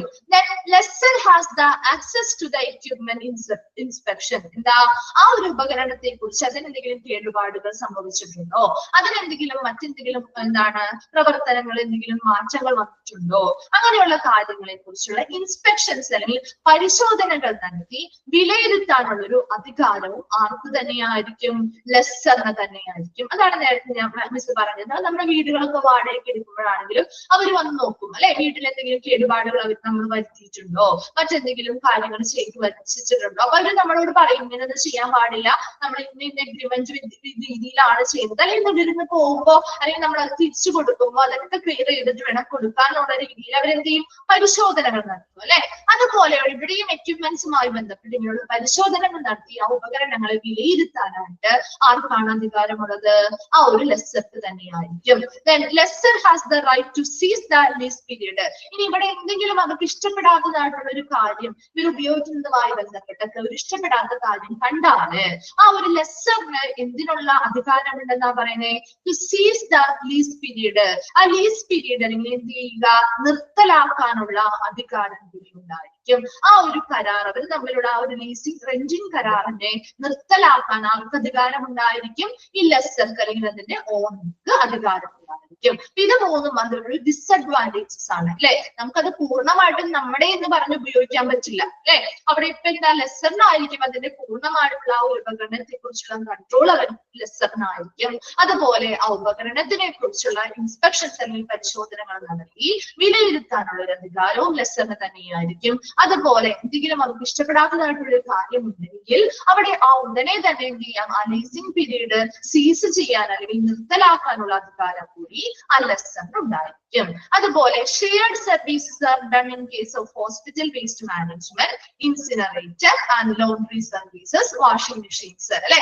ചില ഹോസ്പിറ്റലുകളില് നമുക്ക് അധികം ചിലവൊന്നും വരാത്ത രീതിയിൽ നമ്മൾ ലോണ്ടറി സർവീസ് ഒക്കെ പഠിച്ചതല്ലേ അല്ലെ. ലോണ്ടറി സർവീസ് പഠിപ്പിച്ചതല്ലേ? ഞാനല്ലേ പഠിപ്പിച്ചത് അല്ലെ ലോണ്ടറി സർവീസ്? അപ്പൊ നമ്മൾ അവിടെ പറഞ്ഞില്ലേ, നമ്മൾ ചില സമയത്ത് ചിലവ് കുറയ്ക്കാൻ വേണ്ടി നമ്മൾ ആ വാഷിംഗ് മെഷീനുമായി ബന്ധപ്പെട്ട് ചിലവൊക്കെ കുറയ്ക്കാൻ വേണ്ടി നമ്മൾ എന്ത് ചെയ്യും?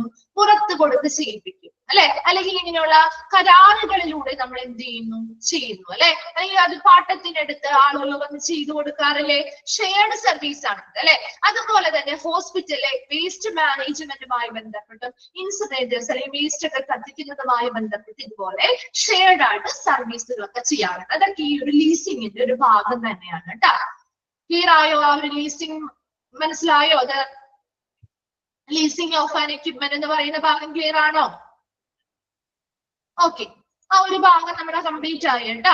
നെക്സ്റ്റ് നമ്മൾ പറയാൻ പോകുന്നത് selection and procurement of equipment. ഇനി ഒരു ഉപകരണം അത് അവിടെ സെലക്ട് ചെയ്യണം അല്ലെ. ഏതൊരു ഉപകരണമാണോ നമുക്ക് ആവശ്യം അത് നമ്മൾ എങ്ങനെ സെലക്ട് ചെയ്യണം, അതെങ്ങനെ അത് നമ്മുടെ ആ ഒരു ഉപകരണം ആ ഹോസ്പിറ്റലിൽ അത് വാങ്ങിച്ച് എങ്ങനെ അത് സ്റ്റോർ ചെയ്യണം. ഈ പ്രൊക്യൂർമെന്റ് എന്ന് പറഞ്ഞാൽ എന്താ, സംഭരണം, എങ്ങനെ അത് സംഭരിക്കണം എന്നുള്ള കുറച്ച് കാര്യങ്ങളാണ് ഇനി പറയാൻ പോകുന്നത്. ഒരു 5 പോയിന്റ്സ് ഉള്ളൂ. ഫസ്റ്റ് വൺ നോക്കി നമുക്ക് അറിയാവുന്ന കാര്യങ്ങൾ തന്നെ കണക്ട് ചെയ്ത് വെച്ചാൽ മതി കേട്ടോ. ഫസ്റ്റ് നോക്കി select according to need or recommendation അല്ലെ, ആവശ്യകതക്കനുസരിച്ച് അല്ലെങ്കിൽ ശുപാർശകൾക്കനുസരിച്ച് എന്ത് ചെയ്യുക, ആ ഒരു ഉപകരണം ഏതാണോ നമ്മൾ പർച്ചേസ് ചെയ്യേണ്ടത് അത് കൃത്യമായിട്ട് സെലക്ട് ചെയ്യുക അല്ലെ. ആ ഒരു ആവശ്യകത ഏതാ യൂസർ ഡിപ്പാർട്ട്മെന്റിൽ നിന്ന് വരുന്ന ആവശ്യകതകളാവാം അല്ലെങ്കിൽ യൂസർ ഡിപ്പാർട്ട്മെന്റിൽ വരുന്ന ശുപാർശകൾ റെക്കമെൻഡേഷൻസ് അനുസരിച്ച് എന്ത് ചെയ്യുക, ആ ആവശ്യമായിട്ടുള്ള ഉപകരണങ്ങൾ ഏതാണോ വേണ്ടത് അതെന്ത് ചെയ്യുക, ആവശ്യപ്രകാരം നിർദ്ദേശപ്രകാരം തിരഞ്ഞെടുക്കുക. അതാണ് ഒന്നാമത്തത് പറയുന്നത്. രണ്ടാമത്തതാണ് take into account the effect of after sale services and spares availability. ഇനി ഇങ്ങനെ ഒരു സാധനം നമ്മൾ സെലക്ട് ചെയ്ത് വെച്ചിട്ടുണ്ട്, ഇന്ന ഒരു പ്രൊഡക്റ്റ് ഇന്നലെ എക്യുപ്മെന്റ് ആണ് ആവശ്യമായി വരുന്നത് എന്ന് മനസ്സിലാക്കി നമ്മൾ അത് സെലക്ട് ചെയ്തു, അത് തിരഞ്ഞെടുത്ത് വെച്ചിട്ടുണ്ട് പർച്ചേസ് ചെയ്യാൻ വേണ്ടി. രണ്ടാമതായിട്ട് ഇത് പർച്ചേസ് ചെയ്യുന്നതിന് മുൻപ് ഒരു കാര്യം ശ്രദ്ധിക്കേണ്ടത് എന്താണ്, നമ്മൾ ഓൾറെഡി പറഞ്ഞ കാര്യമാണ്. എന്താണ്, സെയിൽസിന് ശേഷം വിൽപ്പനാനന്തര സർവീസുകൾ അവര് ഈ ഒരു ഉപകരണത്തിന് തരുന്നുണ്ടോ എന്ന് നോക്കണം അല്ലെ. അതുപോലെ സ്പെയർ പാർട്സ് ലഭ്യത എത്രത്തോളം ഉണ്ട് എന്ന് കൂടി കൺസിഡർ ചെയ്തിരിക്കണം അല്ലെ. നമ്മൾ നേരത്തെ പറഞ്ഞ കാര്യം തന്നെയാണ്, സ്പെയർ പാർട്സിന്റെ അവൈലബിലിറ്റി ഉണ്ടോ എന്ന് നോക്കണം. അതുപോലെ വിൽപ്പനാനന്തരം അവർ സർവീസുകൾ നൽകുന്നുണ്ടോ എന്നത് കൂടി പരിഗണിച്ചുകൊണ്ടായിരിക്കണം ഒരു പ്രൊഡക്റ്റ് പർച്ചേസ് ചെയ്യേണ്ടത്. ഇനി ഇതെല്ലാം ഓക്കെ ആണെന്ന് നമുക്ക് തോന്നിയാൽ നമ്മൾ ആ തിരഞ്ഞെടുത്തിരിക്കുന്ന ആ ഒരു ഐറ്റം നമ്മൾ പർച്ചേസ് ചെയ്യും അല്ലെ. പർച്ചേസ് ചെയ്ത് ഈ വരുന്ന ഐറ്റത്തെ ഇൻസ്റ്റാൾ ചെയ്യണം, സ്ഥാപിക്കണം. അതുപോലെ ഓപ്പറേഷൻ ഓർ കാലിബ്രേഷൻ, ഇനി എന്താ അതിന്റെ പ്രവർത്തനങ്ങൾ എന്ത് ചെയ്യുക, ഒത്തുനോക്കുക അല്ലെ. ശരിയാണോ, നല്ല പ്രവർത്തനങ്ങളാണോ എന്ന് എന്ത് ചെയ്യുക, പരിശോധിച്ച് ഒത്തുനോക്കുക. അതാണ് ഇൻസ്റ്റലേഷൻ, ഓപ്പറേഷൻ ആൻഡ് കാലിബ്രേഷൻ എന്ന് പറയുന്നത്. ആ ഒരു സാധനം പർച്ചേസ് ചെയ്ത് കൊണ്ടുവന്ന് അത് സ്ഥാപിച്ചാൽ മാത്രം പോരാ, അത് ശരിയായ രീതിയിൽ വർക്ക് ചെയ്യുന്നുണ്ടോ എന്നുള്ളത് കൂടി അതിന്റെ ആ ഒരു ആക്യുറസി മുതലായ എല്ലാ കാര്യങ്ങളും ഒത്തുനോക്കുകയും വേണം. നെക്സ്റ്റ് എന്താണ്, ആ ഒരു സാധനം സ്ഥാപിച്ചു നന്നായി വർക്ക് ചെയ്യുന്നുണ്ടെന്ന് നമുക്ക് മനസ്സിലായി. ഇനി എന്താ ചെയ്യേണ്ടത്, അവിടെയുള്ള ജീവനക്കാർക്ക് ഇതെങ്ങനെ പ്രവർത്തിക്കണം അല്ലെ, എങ്ങനെ അത് പ്രവർത്തിപ്പിക്കണം, എങ്ങനെ അത് ഉപയോഗിക്കണം എന്നതിനെ കുറിച്ച് ട്രെയിനിങ്ങുകളും ടെസ്റ്റിങ്ങുകളും നടത്തുക. ക്ലിയർ ആയോ? നെക്സ്റ്റ് വരുന്നത് എന്താ, മാനുഫാക്ചേഴ്സ് മാനുവൽ അവൈലബിലിറ്റി. എന്താണ് മാനുഫാക്ചേഴ്സ് മാനുവൽ എന്ന് പറയുന്നത്, ആ ഉപകരണം ഉണ്ടാക്കിയ ആളുകൾ ഒരു മാനുവൽ തന്നെ അത് കണ്ടിട്ടുണ്ടോ നിങ്ങള്? നമ്മുടെ വീടുകളിൽ എന്തെങ്കിലും ഒക്കെ ഉപകരണങ്ങൾ വാങ്ങുമ്പോൾ അതിന്റെ കൂടെ ഒരു മാനുഫാക്ചേഴ്സ് മാനുവൽ കിട്ടാറുണ്ട്, ശ്രദ്ധിച്ചിട്ടുണ്ടോ? അത് കണ്ടിട്ടുണ്ടോ? ഒരു ബുക്ക് പോലത്തെ സാധനം കിട്ടാറില്ലേ ആ ഒരു ബോക്സിനുള്ളില്? നമ്മൾ വായിച്ചൊന്നും നോക്കാറില്ലെങ്കിലും നമ്മൾ അത് എടുത്തു വെക്കും അല്ലെ. എന്തിനു വേണ്ടിയാണ് ആ ഒരു ബുക്ക് എല്ലാം ഇട്ടിരിക്കുന്നത്? എന്തിനു വേണ്ടിയായിരിക്കും? വെറുതെ ഒരു രസത്തിന് ഇട്ടിരിക്കുന്നതാണോ? നമുക്ക് എഴുതി പഠിക്കാനൊക്കെ ആയിട്ട് ആണോ? അല്ല അല്ലെ. അവിടെ എന്തിനു വേണ്ടിയാ? യൂസർ മാനുവല്, ആ ഉപയോഗിക്കുന്ന ആളുകൾക്ക് അത് മനസ്സിലാവാൻ ആ ഒരു ഉപകരണത്തിന്റെയും സ്പെയറുകൾ എങ്ങനെയാണ്, ഓരോ പാർട്സിനും എന്താണ് അതിന്റെ ഉപയോഗം, എങ്ങനെ അത് ഫിക്സ് ചെയ്യാം അല്ലെ, എങ്ങനെ അത് ഫിക്സ് ചെയ്യാം, എങ്ങനെ അത് വർക്ക് ചെയ്യിപ്പിക്കാം എന്ന രീതിയിൽ എങ്ങനെ അത് മെയിൻ്റനൻസ് നടത്താം, എങ്ങനെ അത് ക്ലീൻ ചെയ്യാം, അങ്ങനെ ഒരുപാട് കാര്യങ്ങൾ അതിൽ പറഞ്ഞിട്ടുണ്ടാവും. ആ ഒരു ഉപകരണം ശരിയായ രീതിയിൽ അവർ നമുക്ക് നല്ല രീതിയിൽ അത് മുന്നോട്ട് കൊണ്ടുപോകാൻ അല്ലെങ്കിൽ യൂസ് ചെയ്യാനായിട്ടുള്ള എല്ലാ കാര്യങ്ങളും അടങ്ങിയിരിക്കുന്നതാണ് ഈ മാനുഫാക്ചേഴ്സ് മാനുവൽ, യൂസേഴ്സ് മാനുവൽ എന്ന് പറയുന്നത്. അതിൽ ഈ പറയുന്ന ഉപകരണത്തിന് അവൈലബിൾ ആണോ എന്നത് കൂടി മനസ്സിലാക്കേണ്ടതാണ്.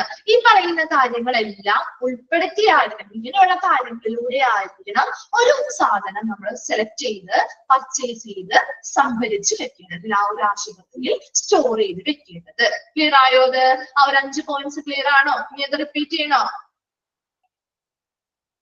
ഓക്കെ ആണോ? പറഞ്ഞ കാര്യങ്ങൾ തന്നെയാണ് അല്ലെ, നമ്മൾ ഓൾറെഡി പറഞ്ഞു പഠിച്ച കാര്യങ്ങൾ തന്നെയാണ്, എക്സ്ട്രാ ആയിട്ട് ഒന്നും പറയുന്നില്ല അല്ലെ.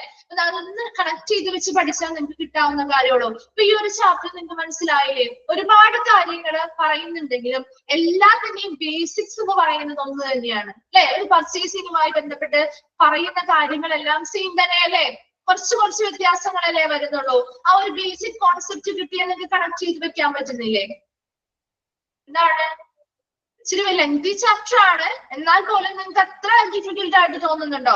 ആ ആദ്യത്തെ ഭാഗത്ത് അത്രയും അഡ്വാൻറ്റേജസ് ഓഫ് ലീസിങ്ങോ പറയാം കേട്ടോ.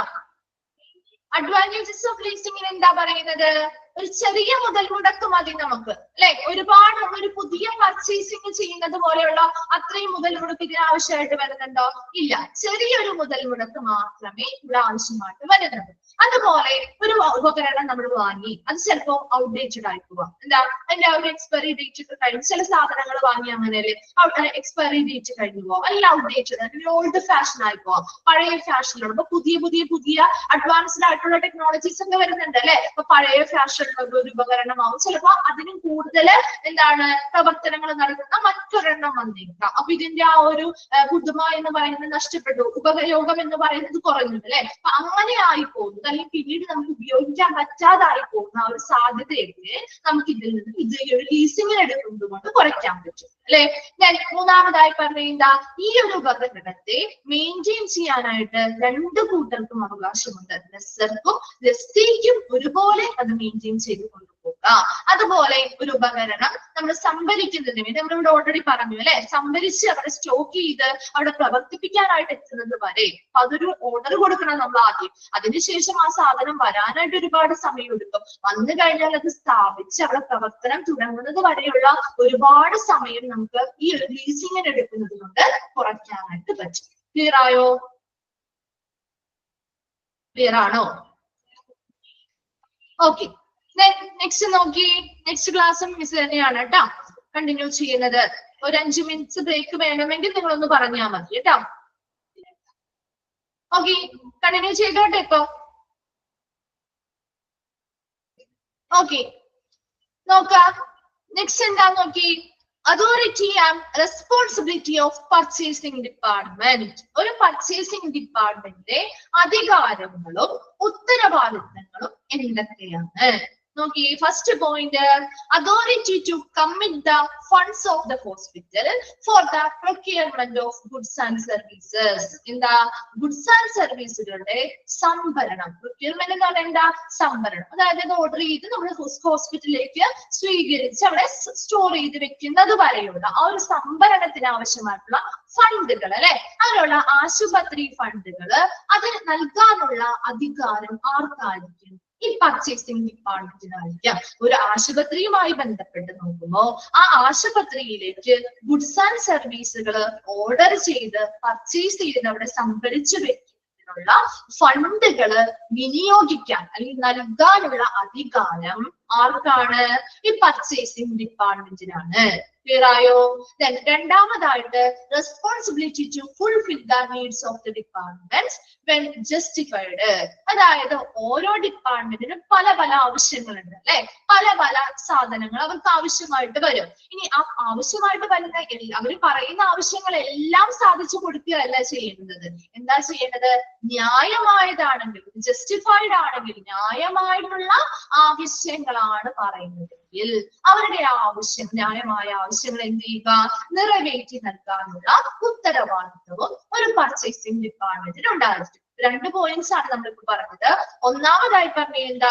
ഒരു ഹോസ്പിറ്റലുമായി ബന്ധപ്പെട്ട് ഗുഡ്സ് ആൻഡ് സർവീസുകൾ പർച്ചേസ് ചെയ്യുന്നത് മുതൽ അത് പ്രൊക്യൂർമെന്റ് സംഭരിക്കുന്നതിന് വേണ്ടിയുള്ള, അത് നമ്മളവിടെ ഓർഡർ ചെയ്ത് നമ്മളത് പർച്ചേസ് ചെയ്ത് അവിടെ വാങ്ങി സ്റ്റോർ ചെയ്യണം അല്ലെ, അതിനു വേണ്ടി അങ്ങനെ സംഭരിച്ചു വെക്കുന്നത് വരെയുള്ള എല്ലാ കാര്യങ്ങൾക്കുമുള്ള ഫണ്ടുകൾ, ആ ഹോസ്പിറ്റൽ ഫണ്ടുകള് ചിലവാക്കേണ്ടത് അല്ലെങ്കിൽ വിനിയോഗിക്കാനായിട്ടുള്ള അധികാരം എന്ന് പറയുന്നത് ആർക്കായിരിക്കും അതിന്റെ അധികാരം ഉണ്ടായിരിക്കാം? ആ പർച്ചേസിംഗ് ഡിപ്പാർട്ട്മെന്റിനാണ് അതിന്റെ അധികാരം ഉണ്ടായിരിക്കുക.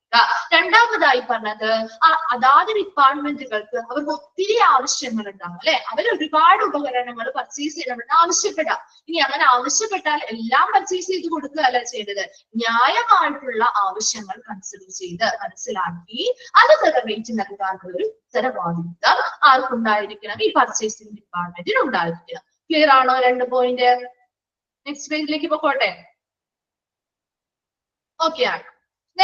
Third one നോക്കി, responsibility for evaluation of specifications and if incomplete or incorrect has the authority to challenge specification. ഇനി നമ്മൾ ഒരു പർച്ചേസിംഗുമായി ബന്ധപ്പെട്ട് സപ്ലയറിനോട് നമ്മൾ എന്താ പറയാ, ഇന്നെ കൃത്യമായിട്ട് നമ്മൾ പറയും ഇന്ന സ്പെസിഫിക് ആയിട്ടുള്ള ഐറ്റംസ് ആണ് നമുക്ക് വേണ്ടത് അല്ലെ, ഇന്ന ബ്രാൻഡില് ഇന്ന രീതിയിൽ ഇങ്ങനത്തെ സാധനമാണ് വേണ്ടതെന്ന് നമ്മൾ പ്രത്യേകം സ്പെസിഫിക് ആയിട്ട് പറയില്ലേ അല്ലെ. അങ്ങനെ സ്പെസിഫിക് ആയിട്ട് പറയുന്ന ആ വരുന്ന സാധനങ്ങൾ എന്ത് ചെയ്യുക, വിലയിരുത്തുകയാണ് ചെയ്യുന്നത്. സ്പെസിഫിക്കേഷൻസിനെ വിലയിരുത്തുന്നു. നമ്മൾ ആ സപ്ലയറിൽ നിന്ന് ലഭ്യമായിട്ടുള്ള ആ ഓർഡർ പ്രകാരം കിട്ടിയിട്ടുള്ള സാധനങ്ങളുടെ സ്പെസിഫിക്കേഷൻസ് വിലയിരുത്തുന്നു. എന്തിനാണ് അങ്ങനെ വിലയിരുത്തുന്നത്? ഈ വന്നിരിക്കുന്ന സാധനങ്ങൾ ചിലപ്പോ നമ്മൾ പറഞ്ഞിരിക്കുന്നതല്ലായിരിക്കാം അല്ലെ, ഇൻകംപ്ലീറ്റ് ആയിരിക്കും, ചിലപ്പോ അപൂർണമാവാം, അല്ലെങ്കിൽ എന്താ തെറ്റായതാവാം. നമ്മൾ പറഞ്ഞ സ്പെസിഫിക്കേഷനിലുള്ള പറഞ്ഞ ബ്രാൻഡിലോ അല്ലെങ്കിൽ പറഞ്ഞ ഇതിലുള്ള സാധനമായിരിക്കില്ല വന്നിരിക്കുന്നത്, ക്വാളിറ്റിയിലുള്ളതല്ല വന്നിരിക്കുന്നതെങ്കിൽ ഈ അതോറിറ്റി, ഏതാണ് ആ അതോറിറ്റി എന്ന് പറയുന്നത്? ഈ പർച്ചേസ് ഡിപ്പാർട്ട്മെന്റിന് ടു ചലഞ്ച് സ്പെസിഫിക്കേഷൻസ് എന്ത് അധികാരം ഉണ്ടായിരിക്കും? അവരെ വെല്ലുവിളിക്കാൻ അല്ലെങ്കിൽ അവരെ അതുമായി പറഞ്ഞ് ചോദ്യം ചെയ്യാനുള്ളൊരു അവകാശം അല്ലെങ്കിൽ അധികാരം ഈ പർച്ചേസിംഗ് ഡിപ്പാർട്ട്മെന്റിന് ഉണ്ടായിരിക്കും എന്നാ പറയുന്നത്. മനസ്സിലായോ? അത് ഇപ്പൊ നമ്മൾ പറഞ്ഞ ആ ഒരു സപ്ലയേഴ്സിൽ നിന്ന് നമ്മൾ എന്താണോ നമ്മൾ പറഞ്ഞിരിക്കുന്നത്, കൃത്യമായിട്ടൊരു പ്രൊഡക്റ്റ് വേണമെന്നാണോ നമ്മൾ സ്പെസിഫിക് ആയിട്ട് പറഞ്ഞല്ലേ നമ്മൾ വാങ്ങുന്നത്. അങ്ങനെ വാങ്ങുന്ന സമയത്ത് ഈ വരുന്ന സാധനം അവരെന്ത് ചെയ്യും, ഓർഡർ ചെയ്ത് തരും നമുക്ക് അല്ലെ. ഓർഡർ ചെയ്ത് നമ്മൾ ഡെലിവറി ചെയ്ത് തരുന്ന സമയത്ത് അതിന്റെ ആ സ്പെസിഫിക്കേഷൻസ് വിലയിരുത്തി നമുക്ക് കിട്ടിയിരിക്കുന്ന സാധനങ്ങള് ആ പറഞ്ഞ അളവിലുള്ള അല്ലെങ്കിൽ പറഞ്ഞ ക്വാളിറ്റിയിലുള്ളതല്ല, പറഞ്ഞ കൃത്യമായിട്ടുള്ള ബ്രാൻഡിലുള്ളതല്ല, അങ്ങനെയുള്ള സ്പെസിഫിക് ആയിട്ടുള്ള ഐറ്റം അല്ല എങ്കിൽ അല്ലെ, ആ സ്പെസിഫിക് ആയിട്ടുള്ള ഐറ്റം അല്ല എങ്കിൽ അവരോട് എന്ത് ചെയ്യാം, ആ സപ്ലയേഴ്സിനോട് അതിനെ കുറിച്ച് ചോദ്യം ചെയ്യാനുള്ള ഒരു അധികാരം ഈ പർച്ചേസിംഗ് ഡിപ്പാർട്ട്മെന്റിന് ഉണ്ടായിരിക്കും. ക്ലിയർ ആണോ? ആ സെന്റൻസ് ക്ലിയർ ആയോ? ഓക്കെ ആണോ? Okay. Then next, responsibility to interview all vendor representatives and arrange for bidding or negotiation for goods and services. ഇനി എന്താണ് മറ്റൊരു ഉത്തരവാദിത്തം? എന്താ? വെണ്ടർ റെപ്രസെന്റേറ്റീവ്സ് അല്ലെ, കച്ചവടക്കാരുടെ പ്രതിനിധികൾ വരില്ലേ, കച്ചവടക്കാരിൽ നിന്നുള്ള പ്രതിനിധികൾ ഉണ്ടാവും, റെപ്രസെന്റേറ്റീവ്സ് വരാറുണ്ട് അല്ലെ. അവരെന്ത് ചെയ്യുക, ഇന്റർവ്യൂകൾ നടത്തുക, അതുപോലെ ലേലങ്ങൾ നടത്തുക, അവരുമായി ബന്ധപ്പെട്ട് അല്ലെങ്കിൽ നെഗോഷിയേഷൻസ് ചർച്ചകൾ നടത്തുക. എന്തുമായി ബന്ധപ്പെട്ട? അവരിൽ നിന്ന് ലഭിക്കേണ്ടതായിട്ടുള്ള ഗുഡ്സ് ആൻഡ് സർവീസുകളുമായി ബന്ധപ്പെട്ട കാര്യങ്ങൾ ചിലപ്പോൾ ചർച്ചകൾ ചെയ്യേണ്ടതായിട്ട് വരും അല്ലെ. നെഗോഷിയേഷനിൽ ചർച്ചകൾ ചെയ്യേണ്ടതായിട്ട് വരും, വെഡിങ് ചെയ്യേണ്ടതായിട്ട് വരും, ലേലങ്ങൾ വെക്കേണ്ടതായിട്ട് വരാം, അല്ലെങ്കിൽ ചിലപ്പോൾ ഇന്റർവ്യൂസ് ഒക്കെ വെക്കേണ്ടതാണെങ്കിൽ ഈ പറയുന്ന കാര്യങ്ങളൊക്കെ കൃത്യമായി അറേഞ്ച് ചെയ്യാനുള്ള ഒരു ഉത്തരവാദിത്തം ആർക്കായിരിക്കും? ഈ പർച്ചേസിംഗ് ഡിപ്പാർട്ട്മെന്റിന് തന്നെയാണ്. നെക്സ്റ്റ് നോക്കി, to get correct quality and quantity at the economical price and to supply materials as needed for the various department. ഇനി എന്താ, പല ഡിപ്പാർട്ട്മെന്റുകൾക്കും ആവശ്യമായിട്ട് പല ഐറ്റംസ് ആവശ്യമായി വരും അല്ലെ. അതെല്ലാം കൃത്യമായിട്ടുള്ള ക്വാളിറ്റിയില്, കൃത്യമായിട്ടുള്ള ക്വാണ്ടിറ്റിയില്, ഒരു നല്ല സാമ്പത്തിക വിലയില് അല്ലെ, നല്ല ന്യായമായിട്ടുള്ള ഒരു വിലയില് എന്ത് ചെയ്യണം, സപ്ലൈ ചെയ്യാനായിട്ടുള്ള ഒരു റെസ്പോൺസിബിലിറ്റിയും ഈ പർച്ചേസിംഗ് ഡിപ്പാർട്ട്മെന്റിനാണ്. ക്ലിയർ ആയോ? അത് ഒരു കൃത്യമായ വിലയിലായിരിക്കണം, കൃത്യമായ ക്വാളിറ്റിയിലും ക്വാണ്ടിറ്റിയിലും ഈ സാധനങ്ങൾ അതാത് ഡിപ്പാർട്ട്മെന്റുകളിലേക്ക് സപ്ലൈ ചെയ്ത് എത്തിക്കാനുള്ള ഒരു റെസ്പോൺസിബിലിറ്റിയും ഈ പർച്ചേസിംഗ് ഡിപ്പാർട്ട്മെന്റിന് തന്നെയായിരിക്കും. ക്ലിയർ ആയോ? 5 പോയിന്റ്സ് ക്ലിയർ ആണോ? ഏതെങ്കിലും റിപ്പീറ്റ് ചെയ്ത് പറയണോ? ഓക്കെ ആണോ?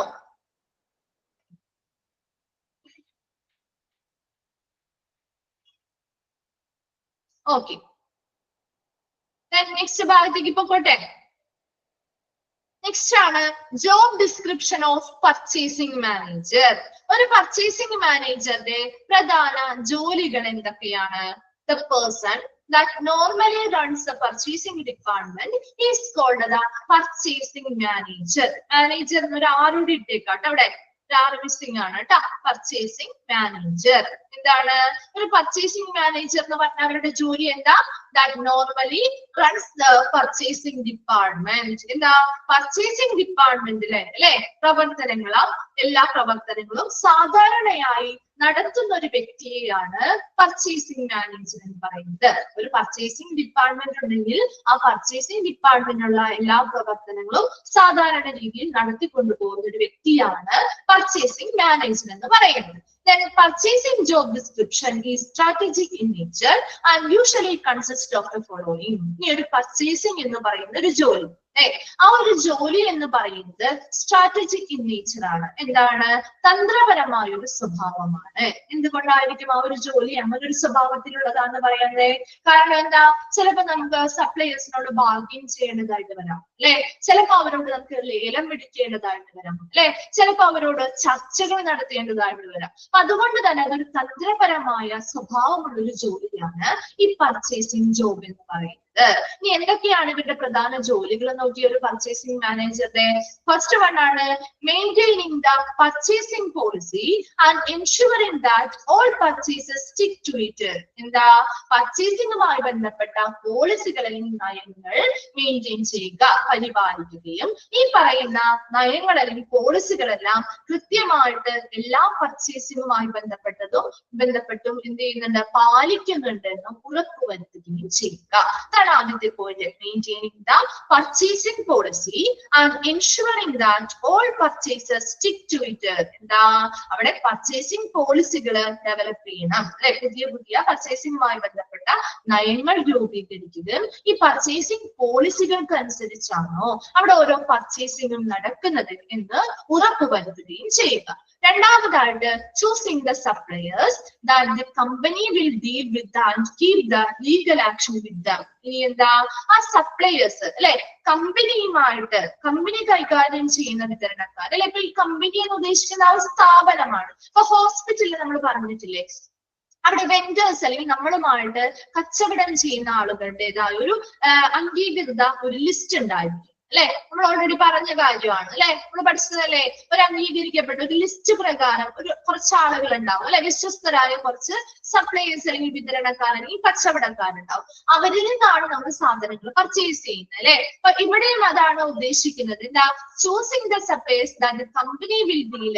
ആ ഒരു സ്ഥാപനം കൈകാര്യം ചെയ്യുന്ന, അല്ലെ, വിതരണക്കാരുണ്ടാവില്ല, അവരുമായിട്ട് നല്ല ഡീലിങ്സ്, ആ ഒരു സ്ഥാപനവുമായി നല്ല ഡീലിങ്സിൽ വരുന്ന കുറെ സപ്ലയേഴ്സ് ഉണ്ടാവും, അല്ലെ? അപ്പൊ അവർ ആ ഒരു വിശ്വസം നിലനിർത്തുന്നതുകൊണ്ടാണ് നല്ല ഡീലിങ്സ് അവരുമായിട്ട് നടത്തുന്നത്. അപ്പൊ അങ്ങനെയുള്ള സപ്ലയേഴ്സുമായിട്ട് എന്ത് ചെയ്യുക? നല്ല ഡീലിങ്സ് നടത്തുക. And keeping the legal interaction വിത്ത്, നിയമപരമായ എന്താ ഇടപെടൽ അവരോട് നിലനിർത്തുകയും ചെയ്യുക. ഒരു ലീഗൽ ഇന്ററാക്ഷൻ ആയിരിക്കണം, അല്ലാതെ ഒരു മറ്റൊരു രീതിയിലുള്ള റിലേഷൻ അല്ല വേണ്ടത്. നല്ലൊരു നിയമപരമായ ഇടപെടൽ അവരോട് നിലനിർത്തുകയും വേണം. Choosing the suppliers that the company will deal. ആ ഒരു സ്ഥാപനം കൈകാര്യം ചെയ്യുന്ന ഡീൽ ചെയ്യുന്ന ഏതൊക്കെ സപ്ലയേഴ്സ് ആണോ ഉള്ളത്, അല്ലെ? അവർ കുറച്ച് അംഗീകൃതമായിട്ടുള്ള കുറച്ച് സപ്ലയേഴ്സ് അല്ലെങ്കിൽ ഡീലേഴ്സ് ഉണ്ടായിരിക്കും. അവരുമായി നല്ല രീതിയിൽ ഡീൽ ചെയ്യുക. അതുപോലെ നിയമപരമായിട്ടുള്ള ഇടപെടലുകൾ അവരുമായി നടത്തുകയും ചെയ്യുക. മൂന്നാമതായി പറയുന്നത് മാനേജിങ് എനി SLAs. എന്താണ് SLA? Service level agreement. എന്താണ് സർവീസ് ലെവൽ എഗ്രിമെന്റ് എന്ന് പറഞ്ഞാൽ? നമ്മളൊരു സാധനം പുതിയതായിട്ട് പർച്ചേസ് ചെയ്താൽ നമുക്ക് ആ ഒരു സ്ഥാപനത്തിൽ അല്ലെങ്കിൽ ആ ഒരു ഉപകരണം വാങ്ങുമ്പോൾ നമുക്ക് ഗ്യാരണ്ടി, അല്ലെ, വാറണ്ടി മുതലായവ കിട്ടാറില്ലേ? ഗ്യാരണ്ടി, വാറണ്ടി, ഇതൊക്കെയാണ് സർവീസ് ലെവൽ എഗ്രിമെന്റ് എന്ന് പറയുന്നത്. ആ സർവീസുമായി ബന്ധപ്പെട്ട സർവീസ് ലെവൽ എഗ്രിമെന്റുകളാണ് ഈ പറയുന്ന ഗ്യാരണ്ടി, വാറണ്ടി മുതലായവ. അതൊക്കെ കൃത്യമായിട്ട് മാനേജ് ചെയ്യും. അതാണ് SLAs എന്ന് പറയുന്നത്. അതൊക്കെ കൃത്യമായിട്ട് മാനേജ് ചെയ്യുക. And managing any master agreement. ഇനി ആ ഒരു വലിയ രീതിയിൽ നമ്മൾ പർച്ചേസ് ചെയ്യുമ്പോൾ ആ ഒരു കമ്പനിയുമായിട്ട് നമ്മൾ വലിയൊരു എഗ്രിമെന്റ് സൈൻ ചെയ്യുന്നില്ലേ? കരാർ ഒപ്പിടുന്നില്ലേ? ഇല്ലേ? അതാണ് ഒരു മാസ്റ്റർ എഗ്രിമെന്റ്. സർവീസുമായി ബന്ധപ്പെട്ടതാണ് സർവീസ് ലെവൽ എഗ്രിമെന്റ് എന്ന് പറയുന്നത്. ഇനി ഒരു മാസ്റ്റർ എഗ്രിമെന്റ് എന്ന് പറയുമ്പോൾ പ്രധാന കോൺട്രാക്ട്സുകളൊക്കെയാണ്. അതായത് ഒരു ഐറ്റം പർച്ചേസ് ചെയ്യുന്നതിനുമായി ബന്ധപ്പെട്ട് എത്ര ഐറ്റംസ് പർച്ചേസ് ചെയ്യുന്നുണ്ട്, അല്ലെ, അവർ എത്ര തുകയ്ക്കാണ് നമുക്ക് തരുന്നത്, ഏത് സമയത്ത് അവർ ഡെലിവറി ചെയ്ത് തരും എന്ന രീതിയിലുള്ള എത്ര നാൾ ആ ഒരു എഗ്രിമെന്റ് മുന്നോട്ട് കൊണ്ടുപോകുന്ന ഒരു പീരീഡ് എല്ലാം കാണിച്ചുകൊണ്ടുള്ള വലിയൊരു മാസ്റ്റർ എഗ്രിമെന്റ് അല്ലെങ്കിൽ മാസ്റ്റർ കരാറ് നമ്മൾ ഒപ്പിടാറില്ലേ? അതാണ് മാസ്റ്റർ എഗ്രിമെന്റ് എന്ന് പറയുന്നത്. രണ്ട് വ്യത്യാസമുണ്ട് കേട്ടോ. അപ്പൊ രണ്ടും ആരാണ് മാനേജ് ചെയ്യേണ്ടത്? അതുമായി ബന്ധപ്പെട്ട എല്ലാ കാര്യങ്ങളും മാനേജറും സപ്ലയേഴ്സും ഈ ഒരു സ്ഥാപനവുമായി ബന്ധപ്പെട്ട് ഇങ്ങനെയുള്ള എഗ്രിമെന്റുകൾ, അതൊരു മാസ്റ്റർ എഗ്രിമെന്റ് ആവാം അല്ലെങ്കിൽ ഒരു സർവീസ് ലെവൽ എഗ്രിമെന്റ് ആവാം. ഇവയെല്ലാം മാനേജ് ചെയ്യുന്നത് ഒരു പർച്ചേസ് മാനേജർ ആണ്. നെക്സ്റ്റ് നോക്കിയേ, സ്റ്റാഫുകളെ റിക്രൂട്ട് ചെയ്യുക. ഈ ഒരു പർച്ചേസിംഗ് ഡിപ്പാർട്ട്മെന്റുമായി ബന്ധപ്പെട്ട് സ്റ്റാഫുകളെ നിയമിക്കുക, അവർക്ക് ആവശ്യമായ ട്രെയിനിങ്ങുകൾ കൊടുക്കുക, അവരെ നല്ല രീതിയിൽ മാനേജ് ചെയ്യുക. Then collaboration with other departments, especially the accounting, manufacturing and stock departments. എന്ത് ചെയ്യുക? കൊളാബറേഷൻ നടത്തുക. എന്ത് ചെയ്യുക? അവരുമായിട്ട് സഹകരണം ഉണ്ടായിരിക്കുക. ആരൊക്കെയാ? മറ്റു ഡിപ്പാർട്ട്മെന്റുകളുമായിട്ട്, എസ്പെഷ്യലി അക്കൗണ്ടിംഗ് ഡിപ്പാർട്ട്മെന്റുമായിട്ട്, മാനുഫാക്ചറിംഗ് ഡിപ്പാർട്ട്മെന്റുകളുമായിട്ട്, സ്റ്റോക്ക് ഡിപ്പാർട്ട്മെന്റുകളൊക്കെ ആയിട്ട് നല്ല രീതിയിൽ ഈ പർച്ചേസിംഗ് ഡിപ്പാർട്ട്മെന്റ് സഹകരിച്ചു പോകാനായിട്ട് സഹായിക്കുക. Budgeting, costing and cost saving after analysing the management information available. മാനേജ്മെന്റിൽ നിന്ന് കിട്ടുന്ന ഇൻഫർമേഷൻ വെച്ചിട്ട് ബഡ്ജറ്റുകൾ തയ്യാറാക്കുക. പർച്ചേസിംഗുമായി ബന്ധപ്പെട്ട ബഡ്ജറ്റുകൾ തയ്യാറാക്കുക. ചിലവ് അല്ലെ, കോസ്റ്റിംഗ് നടത്തുക, എത്രത്തോളം ചിലവാകുന്നുണ്ട് അല്ലെ, ചിലവാകുന്ന ഒരു തുക വില നിർണ്ണയം നടത്തുക. ആൻഡ് കോസ്റ്റ് സേവിംഗ്, എങ്ങനെ ചിലവ് കുറയ്ക്കാനായിട്ടുള്ള വഴികൾ എന്തൊക്കെയാണ്, ഇങ്ങനെയുള്ള കാര്യങ്ങളൊക്കെ എന്താണ് വിശകലനം ചെയ്യുക. Next health and safety, quality and other legal needs. ആ ഒരു ഉപകരണം പർച്ചേസ്, ഓരോ ഉപകരണങ്ങളും ഹോസ്പിറ്റലിൽ വാങ്ങുമ്പോൾ ആ ഉപകരണത്തിന്റെ ഹെൽത്ത് ആൻഡ് സേഫ്റ്റി എങ്ങനെയാണ്, ക്വാളിറ്റിയും മറ്റ് ലീഗൽ ആവശ്യകതകൾ, ചിലപ്പോൾ ലീഗൽ ആയിട്ടുള്ള കോൺട്രാക്ട് ഒക്കെ ഏർപ്പെടേണ്ടതായിട്ട് വരും അല്ലെ, അങ്ങനെയുള്ള കാര്യങ്ങളൊക്കെ എന്ത് ചെയ്യുക? അനലൈസ് ചെയ്യുക, സൂപ്പർവൈസ് ചെയ്യുക. Then overseeing any large procurement that may happen. എന്താ? ഒരു വലിയ രീതിയിലുള്ള ഒരു സംഭരണം, ഒരു ബൾക്കായിട്ടുള്ള ഒരു പർച്ചേസ് ഒക്കെ നടത്തുകയാണ്, ആ കാര്യങ്ങളെല്ലാം കൃത്യമായിട്ട് മേൽനോട്ടം വഹിക്കേണ്ടത് ഒരു പർച്ചേസ് മാനേജർ ആണ്. ലിയേഴ്സ് എന്ന് പറയുന്ന communication or corporation which makes easy for A close working relationship between people. അല്ലെ, എല്ലാവരുമായിട്ട് നല്ലൊരു ആശയവിനിമയം നടത്തുക, നല്ല രീതിയിൽ കോപ്പറേറ്റ് ചെയ്ത് സഹകരിച്ച് മുന്നോട്ട് പോവുക. അങ്ങനെ നല്ല രീതിയിലുള്ള ഒരു വർക്കിംഗ് റിലേഷൻഷിപ്പ് ആ ഒരു ഡിപ്പാർട്ട്മെന്റിലുള്ളവരുടെ ഉള്ളിലുള്ളവരോടും മറ്റുള്ളവരോടും ഉണ്ടാക്കിയെടുക്കാനായിട്ട് സാധിക്കുക. ഇത്രയും കാര്യങ്ങൾ ആരുടെ ജോബ് റെസ്പോൺസിബിലിറ്റിയിൽ വരുന്ന അല്ലെങ്കിൽ ജോബ് ഡിസ്ക്രിപ്ഷനിൽ വരുന്ന ഒരു പർച്ചേസിംഗ് മാനേജറുടെയാണ് കേട്ടോ. നോക്കിയത് ഒന്നുകൂടി ആ പോയിന്റ്സ്. ഫസ്റ്റ് നമ്മൾ എന്താ പറഞ്ഞേ? പർച്ചേസിംഗുമായി ബന്ധപ്പെട്ട നയങ്ങൾ രൂപീകരിക്കുകയും അത് എല്ലാ പർച്ചേസിംഗും ഈ ഒരു പോളിസി പ്രകാരം തന്നെയാണോ അവിടെ പർച്ചേസിംഗ് നടക്കുന്നതിൽ ഉറപ്പുവരുത്തുകയും ചെയ്യുക. രണ്ടാമതായി പറഞ്ഞത് ആ ഒരു കമ്പനി അല്ലെങ്കിൽ ആ ഒരു സ്ഥാപനം ഡീല് ചെയ്യുന്ന അല്ലെങ്കിൽ കൈകാര്യം ചെയ്യുന്ന കുറെ സപ്ലയേഴ്സ് ഉണ്ട് അല്ലെ, ആ സപ്ലയേഴ്സുമായിട്ട് നല്ല രീതിയിൽ ഡീലിങ്സ് നടത്തുക, അതുപോലെ നിയമപരമായ ഇടപെടലുകൾ നടത്തുന്നവരുമായിട്ട്. ഞാൻ മൂന്നാമതായിട്ട് ഒരു സാധനം പർച്ചേസ് ചെയ്യുമ്പോൾ, ഒരു ഉപകരണം നമ്മൾ വാങ്ങുമ്പോൾ അതുമായി ബന്ധപ്പെട്ടവരുടെ സർവീസ് ലെവൽ എഗ്രിമെന്റ്സ് എന്തൊക്കെയാണ് അത് കൃത്യമായിട്ട് മാനേജ് ചെയ്യുക. അതുപോലെ മാസ്റ്റർ എഗ്രിമെന്റ്സ് ഉണ്ടാവും അല്ലെ, അവരോട് ഏറ്റവും വലിയ രീതിയിൽ നമ്മൾ കരാറുകളിൽ ഏർപ്പെട്ട് എഗ്രിമെന്റുകളിൽ ഏർപ്പെടും, ഇത്ര വർഷത്തേക്ക് അല്ലെങ്കിൽ ഇന്ന സാധനങ്ങൾ നമുക്ക് ലഭ്യമാകാൻ വേണ്ടിയിട്ട് നമ്മൾ വലിയ വലിയ കരാറുകളിൽ ഏർപ്പെടും അല്ലെ. അങ്ങനെയുള്ള മാസ്റ്റർ എഗ്രിമെന്റ്സ്, സപ്ലയേഴ്സുമായിട്ട് ബന്ധപ്പെട്ട ഇങ്ങനെയുള്ള മാസ്റ്റർ എഗ്രിമെന്റ്സ് ആവാം, സർവീസ് ലെവൽ എഗ്രിമെന്റ്സ് ഒക്കെ ഉണ്ടെങ്കിൽ അതെല്ലാം കൃത്യമായിട്ട് ഒരു പർച്ചേസ് മാനേജർ ആണ് മാനേജ് ചെയ്യേണ്ടത്. നെക്സ്റ്റ് എന്താ? ആ ഒരു പർച്ചേസിംഗ് ഡിപ്പാർട്ട്മെന്റുമായി ബന്ധപ്പെട്ട സ്റ്റാഫുകളെ നിയമിക്കുക, ട്രെയിനിങ്ങുകൾ കൊടുക്കുക, അവരെ ആവശ്യമായ രീതിയിൽ അവർ നല്ല രീതിയിൽ മാനേജ് ചെയ്ത് കൊണ്ടുപോകുക. നെക്സ്റ്റ് എന്താ? മറ്റു ഡിപ്പാർട്ട്മെന്റ്, പ്രധാനമായിട്ട് എവിടെയാണ്? Accounting department, manufacturing department, stock ഡിപ്പാർട്ട്മെന്റുകളൊക്കെ ആയിട്ട് നല്ല രീതിയിൽ സഹകരിച്ച് മുന്നോട്ട് പോകുക. എന്താണ്? മാനേജ്മെന്റിൽ നിന്ന് കിട്ടുന്ന ഇൻഫർമേഷൻ അനുസരിച്ച് പർച്ചേസിംഗുമായി ബന്ധപ്പെട്ട ബഡ്ജറ്റുകൾ തയ്യാറാക്കുക, ചിലവ് എങ്ങനെയായിരിക്കണമെന്ന് കണക്കാക്കുക, ഇനി ചിലവ് കുറയ്ക്കാനുള്ള മാർഗങ്ങളോ എന്ത് ചെയ്യുക? വിശകലനം ചെയ്യുക. ആ ഒരു പർച്ചേസിംഗുമായി ബന്ധപ്പെട്ട ഉപകരണങ്ങളുമായി ബന്ധപ്പെട്ട ഹെൽത്ത് ആൻഡ് സേഫ്റ്റി ചെക്ക് ചെയ്യുക, അതുപോലെ quality and other legal needs, മറ്റ് നിയമപരമായ ആവശ്യങ്ങളോ കോൺട്രാക്റ്റുകളിലോ ഏർപ്പെടേണ്ടതായിട്ടുണ്ടോ എന്നും കൂടി ചെക്ക് ചെയ്യുക. എന്താണ്? Overseeing large procurement that may happen. ഈ വലിയ രീതിയിലുള്ള ഒരു ബൾക്കായിട്ടുള്ളൊരു സംഭരണമാണ് അവിടെ നടത്തുന്നത്, പർച്ചേസ് ചെയ്ത് സംഭരിക്കുന്ന ഒരു പ്രോസസ് ആണ് നടത്തുന്നതെങ്കിൽ അതുമായി ബന്ധപ്പെട്ട എല്ലാ കാര്യങ്ങളെയും മേൽനോട്ടം വഹിക്കുക.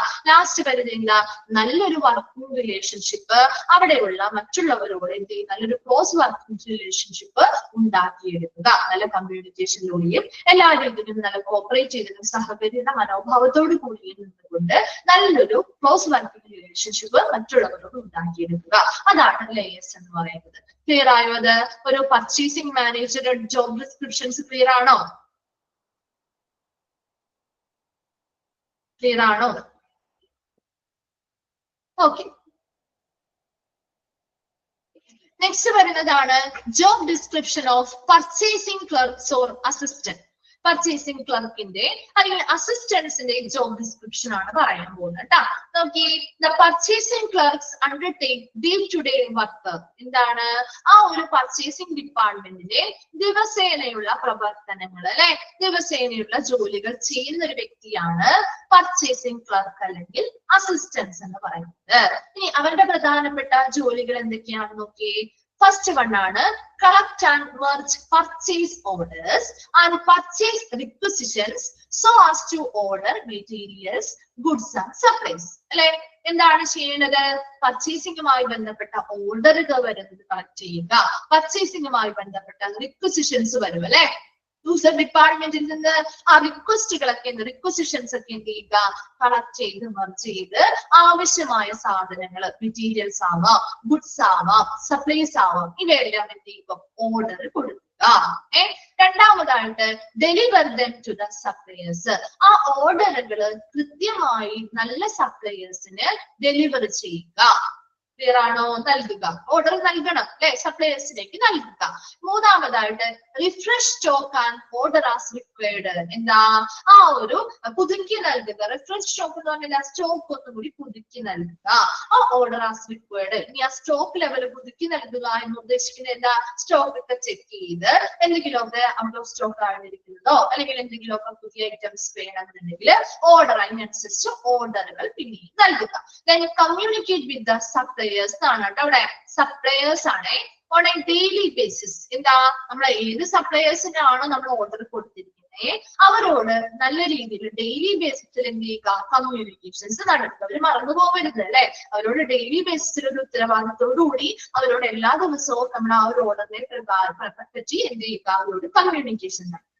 Then scrutinize deliveries against the orders. ഓർഡേഴ്സുമായി ബന്ധപ്പെട്ട ആ ഡെലിവറി ചെയ്യുന്നതുമായി ബന്ധപ്പെട്ട സാധനങ്ങളൊക്കെ ഒന്നുകൂടി സൂക്ഷ്മ പരിശോധനകൾ നടത്തുക. കൃത്യമായിട്ടുള്ള ഓർഡർ ആണ് കൊടുത്തിരിക്കുന്നത് അല്ലെ, അതുപോലെ കൃത്യമായ ഡേറ്റിൽ നമുക്ക് അവർ ഡെലിവറി ചെയ്യാറായിട്ടുണ്ടോ, അങ്ങനെയുള്ള എല്ലാ കാര്യങ്ങളും കൃത്യമാണോ എന്നുള്ളതൊന്നും കൂടി സൂക്ഷ്മ പരിശോധനകൾ നടത്തുക. And trace the status of an order എന്നാണ് കേട്ടോ. Trace the status of any order. DER ആണ് കേട്ടോ, ഓർഡർ ആണ് കേട്ടോ. ഓർഡർ എന്നാണ് കിടക്കുന്നത്, ഓർഡർ ആണ് കേട്ടോ. നിങ്ങൾ ചെയ്യാറില്ലേ, ഇപ്പൊ എന്തെങ്കിലും ഓൺലൈൻ ആയിട്ട് നമ്മൾ പർച്ചേസ് ചെയ്താൽ അതിന്റെ ആ ഒരു സ്റ്റാറ്റസ് എന്താന്ന് ട്രേസ് ചെയ്യാറുണ്ടോ, ട്രാക്ക് ചെയ്യാറുണ്ടോ, ഓർഡർ ട്രാക്ക് ചെയ്യാറുണ്ടോ, ചെയ്യാറുണ്ടോ? ഓർഡർ ട്രാക്ക് ചെയ്യാറുണ്ട് അല്ലെ. അതാണ് ഇവിടെയും പറയുന്നത്, trace the status of any order. എവിടെ വരെ എത്തി അല്ലെ, ആ ഒരു സാധനം അവിടെ നിന്ന് ഷിപ്പിംഗ് ചെയ്യുന്നുണ്ടോ അല്ലെ, ഡെലിവറി ചെയ്യുന്നതിന് എത്ര ദിവസത്തിനുള്ളിൽ ഡെലിവറി സമയമുണ്ട്, എവിടെ വരെ എത്തി ആ ഒരു ഐറ്റം എന്ന് നമുക്ക് ട്രാക്ക് ചെയ്യാൻ പറ്റില്ലേ, അതാണ് ചെയ്യുന്നത് ഇവര്. Handle with non supplied orders. എന്താ, നമുക്കിവിടെ ഇതുവരെ വിതരണം ചെയ്യാത്ത ഓർഡറുകൾ ഉണ്ടെങ്കിൽ, അതുപോലെ അണ്ടർ ഓർഡേഴ്സ്, ഇപ്പൊ ഓർഡർ ചെയ്തിട്ട് അതിന് കീഴിലുള്ളവരെ, അപ്പൊ കീഴിലിരിക്കുന്നതാണെങ്കിൽ ഓർഡർ ചെയ്യാനായിട്ട് കീഴിലിരിക്കുന്ന, നമ്മളത് സപ്ലൈ ചെയ്ത് തന്നിട്ടില്ല, അപ്പൊ അവിടെ ഇരിക്കുന്നവർ എന്താണ്, ഒരു പെൻഡിങ്ങിൽ ഇരിക്കുന്ന ഓർഡേഴ്സ് ആവാം, അല്ലെങ്കിൽ ഓവർ ഓർഡേഴ്സ് കൂടുതലായിട്ട് ചിലപ്പോ ഓർഡർ ചെയ്ത് പോയിട്ടുണ്ടെങ്കിൽ, അല്ലെങ്കിൽ ചിലപ്പോൾ ഡാമേജ്ഡ് ആയിട്ടുള്ള സാധനങ്ങളാണ് വന്നിരിക്കുന്നതെങ്കിൽ, ഇങ്ങനെയുള്ള കാര്യങ്ങളൊക്കെ കൃത്യമായിട്ട് ഹാൻഡിൽ ചെയ്യണം. അതുപോലെ make sure that any invoices are send to accounts for payment. ഇനി എന്താ, ആ ഓർഡർ ചെയ്ത് കിട്ടിക്കഴിയുമ്പോ ആ കിട്ടിയ സാധനങ്ങളുമായി ബന്ധപ്പെട്ട് ഇൻവോയ്സുകൾ കിട്ടുമല്ലോ അല്ലെ, ആ ഇൻവോയ്സുകൾ എന്ത് ചെയ്യണം, ആർ സെൻഡ് ടു അക്കൗണ്ട് ഡിപ്പാർട്ട്മെന്റിലേക്കാണ് കൊടുക്കുന്നത് അല്ലെ, അല്ലെങ്കിൽ ഫിനാൻസിലെ അക്കൗണ്ട് ഡിപ്പാർട്ട്മെന്റിലേക്ക് സെൻഡ് ചെയ്ത് കൊടുക്കണം. എന്തിനു വേണ്ടിയിട്ടാ, പേയ്മെന്റിന് വേണ്ടി കൊടുത്തിട്ടുണ്ടോ എന്ന് ഉറപ്പ് വരുത്തണം. ആൻഡ് ലാസ്റ്റ് വൺ ആണ് generate and maintain all reports. ഈ പർച്ചേസിംഗുമായി ബന്ധപ്പെട്ട എല്ലാ റിപ്പോർട്ടുകളും കൃത്യമായിട്ട് മെയിൻറ്റെയിൻ ചെയ്ത് വെക്കുക. അപ്പൊ ഒരു ആരുടെയാണ് നമ്മൾ പറഞ്ഞ പർച്ചേസിംഗ് ക്ലർക്ക് അല്ലെങ്കിൽ അസിസ്റ്റന്റിന്റെ ജോബ് ഡിസ്ക്രിപ്ഷൻ ആണ് പറയുന്നത്. അപ്പൊ പർച്ചേസിംഗ് ക്ലർക്ക് എന്ന് പറഞ്ഞാൽ ആ ഒരു എന്താണ്, പർച്ചേസിംഗ് ഡിപ്പാർട്ട്മെന്റിലെ എല്ലാ ഡേ ടു ഡേ വർക്കുകളും നടത്തുന്ന ഒരാളാണ്, ദൈനംദിന പ്രവർത്തനങ്ങൾ ചെയ്യുന്ന ഒരു വ്യക്തിയാണ്. അവരുടെ കുറച്ച് ഡ്യൂട്ടീസ് ആണ് നമ്മൾ പറഞ്ഞത്. പർച്ചേസിംഗ് ഓർഡറുകൾ എടുക്കുക, പർച്ചേസിംഗുമായി ബന്ധപ്പെട്ട റിക്വസിഷൻസ് എല്ലാം നല്ല രീതിയിൽ കളക്ട് ചെയ്ത് കൃത്യമായിട്ട് മെറ്റീരിയൽസിന്റെയും ഗുഡ്സിന്റെയും സപ്ലൈസിന്റെയൊക്കെ ഓർഡറുകൾ എന്ത് ചെയ്യുക, സെറ്റ് ചെയ്ത് വെക്കുക. അതുപോലെ ഈ വന്നിരിക്കുന്ന ആവശ്യമായിട്ടുള്ള ഓർഡറുകൾ കൃത്യമായിട്ടുള്ള സപ്ലയേഴ്സിന് ഡെലിവറി ചെയ്ത് നൽകുക.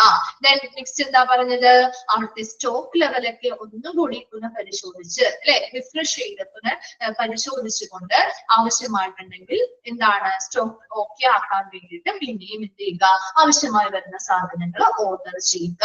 Then communicate with the suppliers on a daily basis. ആ സപ്ലയേഴ്സിനോട് ആർക്കാണോ ഓർഡർ കൊടുത്തിരിക്കുന്നത് ആ സപ്ലയേഴ്സിനോട് ശരിയായ രീതിയിൽ ഡെയിലി ബേസിസിൽ കമ്മ്യൂണിക്കേറ്റ് ചെയ്തുകൊണ്ടിരിക്കുക. Then next എന്താ നമ്മൾ പറയുന്നത് scrutinise deliveries against the orders. ആ ഓർഡേഴ്സ് പ്രകാരമുള്ള സാധനങ്ങൾ ഡെലിവറി ചെയ്യുന്നതിന് മുൻപ് ഒന്നും കൂടി ശരിയായ രീതിയിലുള്ള ഓർഡർ ആണ് നമ്മൾ കൊടുത്തിരിക്കുന്നത്, ഇനി എന്തെങ്കിലും ആവശ്യമായിട്ടുണ്ടോ അല്ലെങ്കിൽ എന്തെങ്കിലും മാറ്റങ്ങൾ വരുത്തണം എന്നൊക്കെ സൂക്ഷ്മമായി പരിശോധിക്കുക. അതുപോലെ എവിടെ വരെ എത്തി എന്നുള്ളത് നമ്മൾ എന്ത് ചെയ്യുക ഓർഡർ എവിടെ വരെ എത്തി എന്നുള്ളത് ട്രാക്ക് ചെയ്യുക, എത്ര ദിവസത്തിനുള്ളിൽ എത്തും എന്ന രീതിയിലുള്ള കാര്യങ്ങൾ എന്ത് ചെയ്യും ട്രേസ് ചെയ്ത് കണ്ടെത്തുക. Then handle with non supplied നമുക്ക് ഓർഡർ ചെയ്തിട്ട് ചിലപ്പോൾ സപ്ലൈ വിതരണം ചെയ്യാത്ത സാധനങ്ങൾ ഉണ്ടാവാം.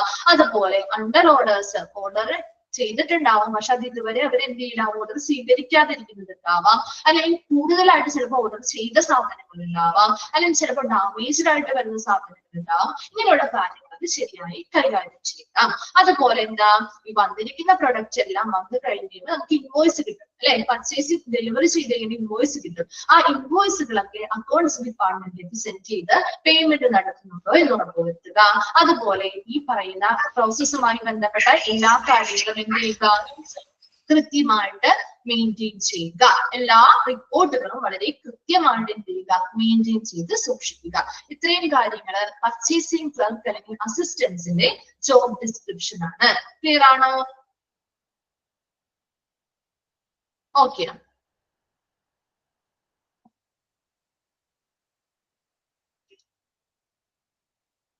ഓക്കെ, അപ്പൊ നമ്മളിപ്പോൾ പർച്ചേസിംഗുമായി ബന്ധപ്പെട്ട കാര്യങ്ങളാണ് പറഞ്ഞത് അല്ലെ.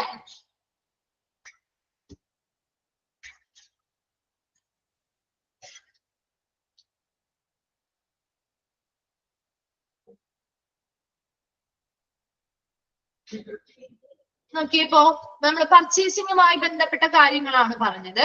ഇനി നെക്സ്റ്റ് നമ്മൾ പറയാൻ പോകുന്നത് സ്റ്റോക്ക് ആയിട്ട് ബന്ധപ്പെട്ടതാണ് കേട്ടോ. സ്റ്റോക്ക് ലെവല് സ്റ്റോറുമായി ബന്ധപ്പെട്ട കുറച്ച് കാര്യങ്ങളാണ് നമ്മൾ പറയാൻ പോകുന്നത്. നോക്കിയേ സ്റ്റോക്ക് കൺട്രോള് അല്ലെങ്കിൽ ഇൻവെന്ററി കൺട്രോള്. നോക്കിയേ എന്തായിരിക്കും ഒരു സ്റ്റോക്ക് കൺട്രോൾ അല്ലെങ്കിൽ ഇൻവെന്ററി കൺട്രോൾ എന്നത് കൊണ്ട് ഉദ്ദേശിക്കുന്നത് എന്തായിരിക്കാം? സ്റ്റോക്ക് കൺട്രോൾ ചെയ്യുക എന്നുള്ളത് കൊണ്ട് ഉദ്ദേശിക്കുന്നത് എന്താണ്? ആ ഒരു കൺട്രോൾ ചെയ്യുക എന്ന് പറഞ്ഞാൽ നിയന്ത്രിക്കുക അല്ലെ. സ്റ്റോക്കിനെ എന്തിനായിരിക്കും നിയന്ത്രിക്കുന്നത്? അല്ലെങ്കിൽ ഇങ്ങനെയുള്ള ഇൻവെന്ററികളെ അല്ലെങ്കിൽ ഇങ്ങനെയുള്ള വിവരങ്ങൾ അല്ലെ, ഓരോ സാധനങ്ങളുടെ വിവരങ്ങൾ അതിനെ എന്തിനാണ് നമ്മൾ കൺട്രോൾ ചെയ്യുന്നത്? ഇങ്ങനെയുള്ള സാധനങ്ങളുടെയൊക്കെ സ്റ്റോക്ക് കൺട്രോൾ ചെയ്യുന്നത് എന്തിനു വേണ്ടിയാണ്? ഇപ്പൊ നമ്മുടെ വീടുകളിൽ ഒരുപാട് ആവശ്യാനുസരണം ഉപയോഗിക്കാൻ വേണ്ടിയിട്ട് അല്ലെ, അല്ലെങ്കിൽ ചിലവ് കുറയ്ക്കാൻ വേണ്ടിയിട്ട് അല്ലെ. നമ്മുടെ വീടുകളിൽ നമ്മൾ ഒരുപാട് സാധനങ്ങളൊക്കെ പർച്ചേസ് ചെയ്യുമ്പോൾ നമ്മൾ എന്ത് ചെയ്യും? പിറ്റത്തെ പ്രാവശ്യം ചിലപ്പോൾ നമ്മുടെ അത്രയും പണമൊന്നും ചിലവാക്കാനുള്ള തുക ഉണ്ടാവില്ല. അപ്പൊ നമ്മൾ എന്ത് ചെയ്യും? ആ സ്റ്റോക്ക് എന്ത് ചെയ്യും? കൺട്രോൾ ചെയ്ത് ഉപയോഗിക്കും അല്ലെ. ചിലവ് കുറയ്ക്കാൻ വേണ്ടിയിട്ട് കൺട്രോൾ ചെയ്ത് യൂസ് ചെയ്യാറില്ലേ? രണ്ട് രീതിയിലും നമുക്ക് ഉപയോഗിക്കാം അല്ലെ. നല്ല രീതിയിൽ ഉപയോഗിക്കാം അല്ലെങ്കിൽ നമുക്ക് കൺട്രോൾ ചെയ്തും ഈ സാധനങ്ങൾ ഉപയോഗിക്കാം. ഇവിടെ സ്റ്റോക്ക് കൺട്രോൾ എന്നത് കൊണ്ട് ഉദ്ദേശിക്കുന്നത് നമുക്ക് സ്റ്റോക്ക് എന്ന് പറയുന്ന ആ ഒരു സ്റ്റോക്ക് ലെവലിനെ നന്നായി കൺട്രോൾ ചെയ്തുകൊണ്ട് എത്രത്തോളം നമുക്ക് ചിലവ് കുറയ്ക്കാൻ പറ്റും, അതാണ് സ്റ്റോക്ക് കൺട്രോൾ അല്ലെങ്കിൽ ഇൻവെന്ററി കൺട്രോൾ എന്നത് കൊണ്ട് ഉദ്ദേശിക്കുന്നത് കേട്ടോ. ചിലവ് കുറയ്ക്കാനായിട്ട് സ്റ്റോക്ക് എന്ത് ചെയ്യുക? മാക്സിമം കൺട്രോൾ ചെയ്യുക, നിയന്ത്രിക്കുക. Clear ആണോ? Then നോക്കി what, when, how much to order, how much to store to make the purchasing and storage expense at minimum is called inventory control. ഒന്ന് underline ചെയ്തിട്ട് ആ first sentence what, when, how much to order, how much to store to make the purchasing and storage expense at minimum is called inventory control. എന്താണ്?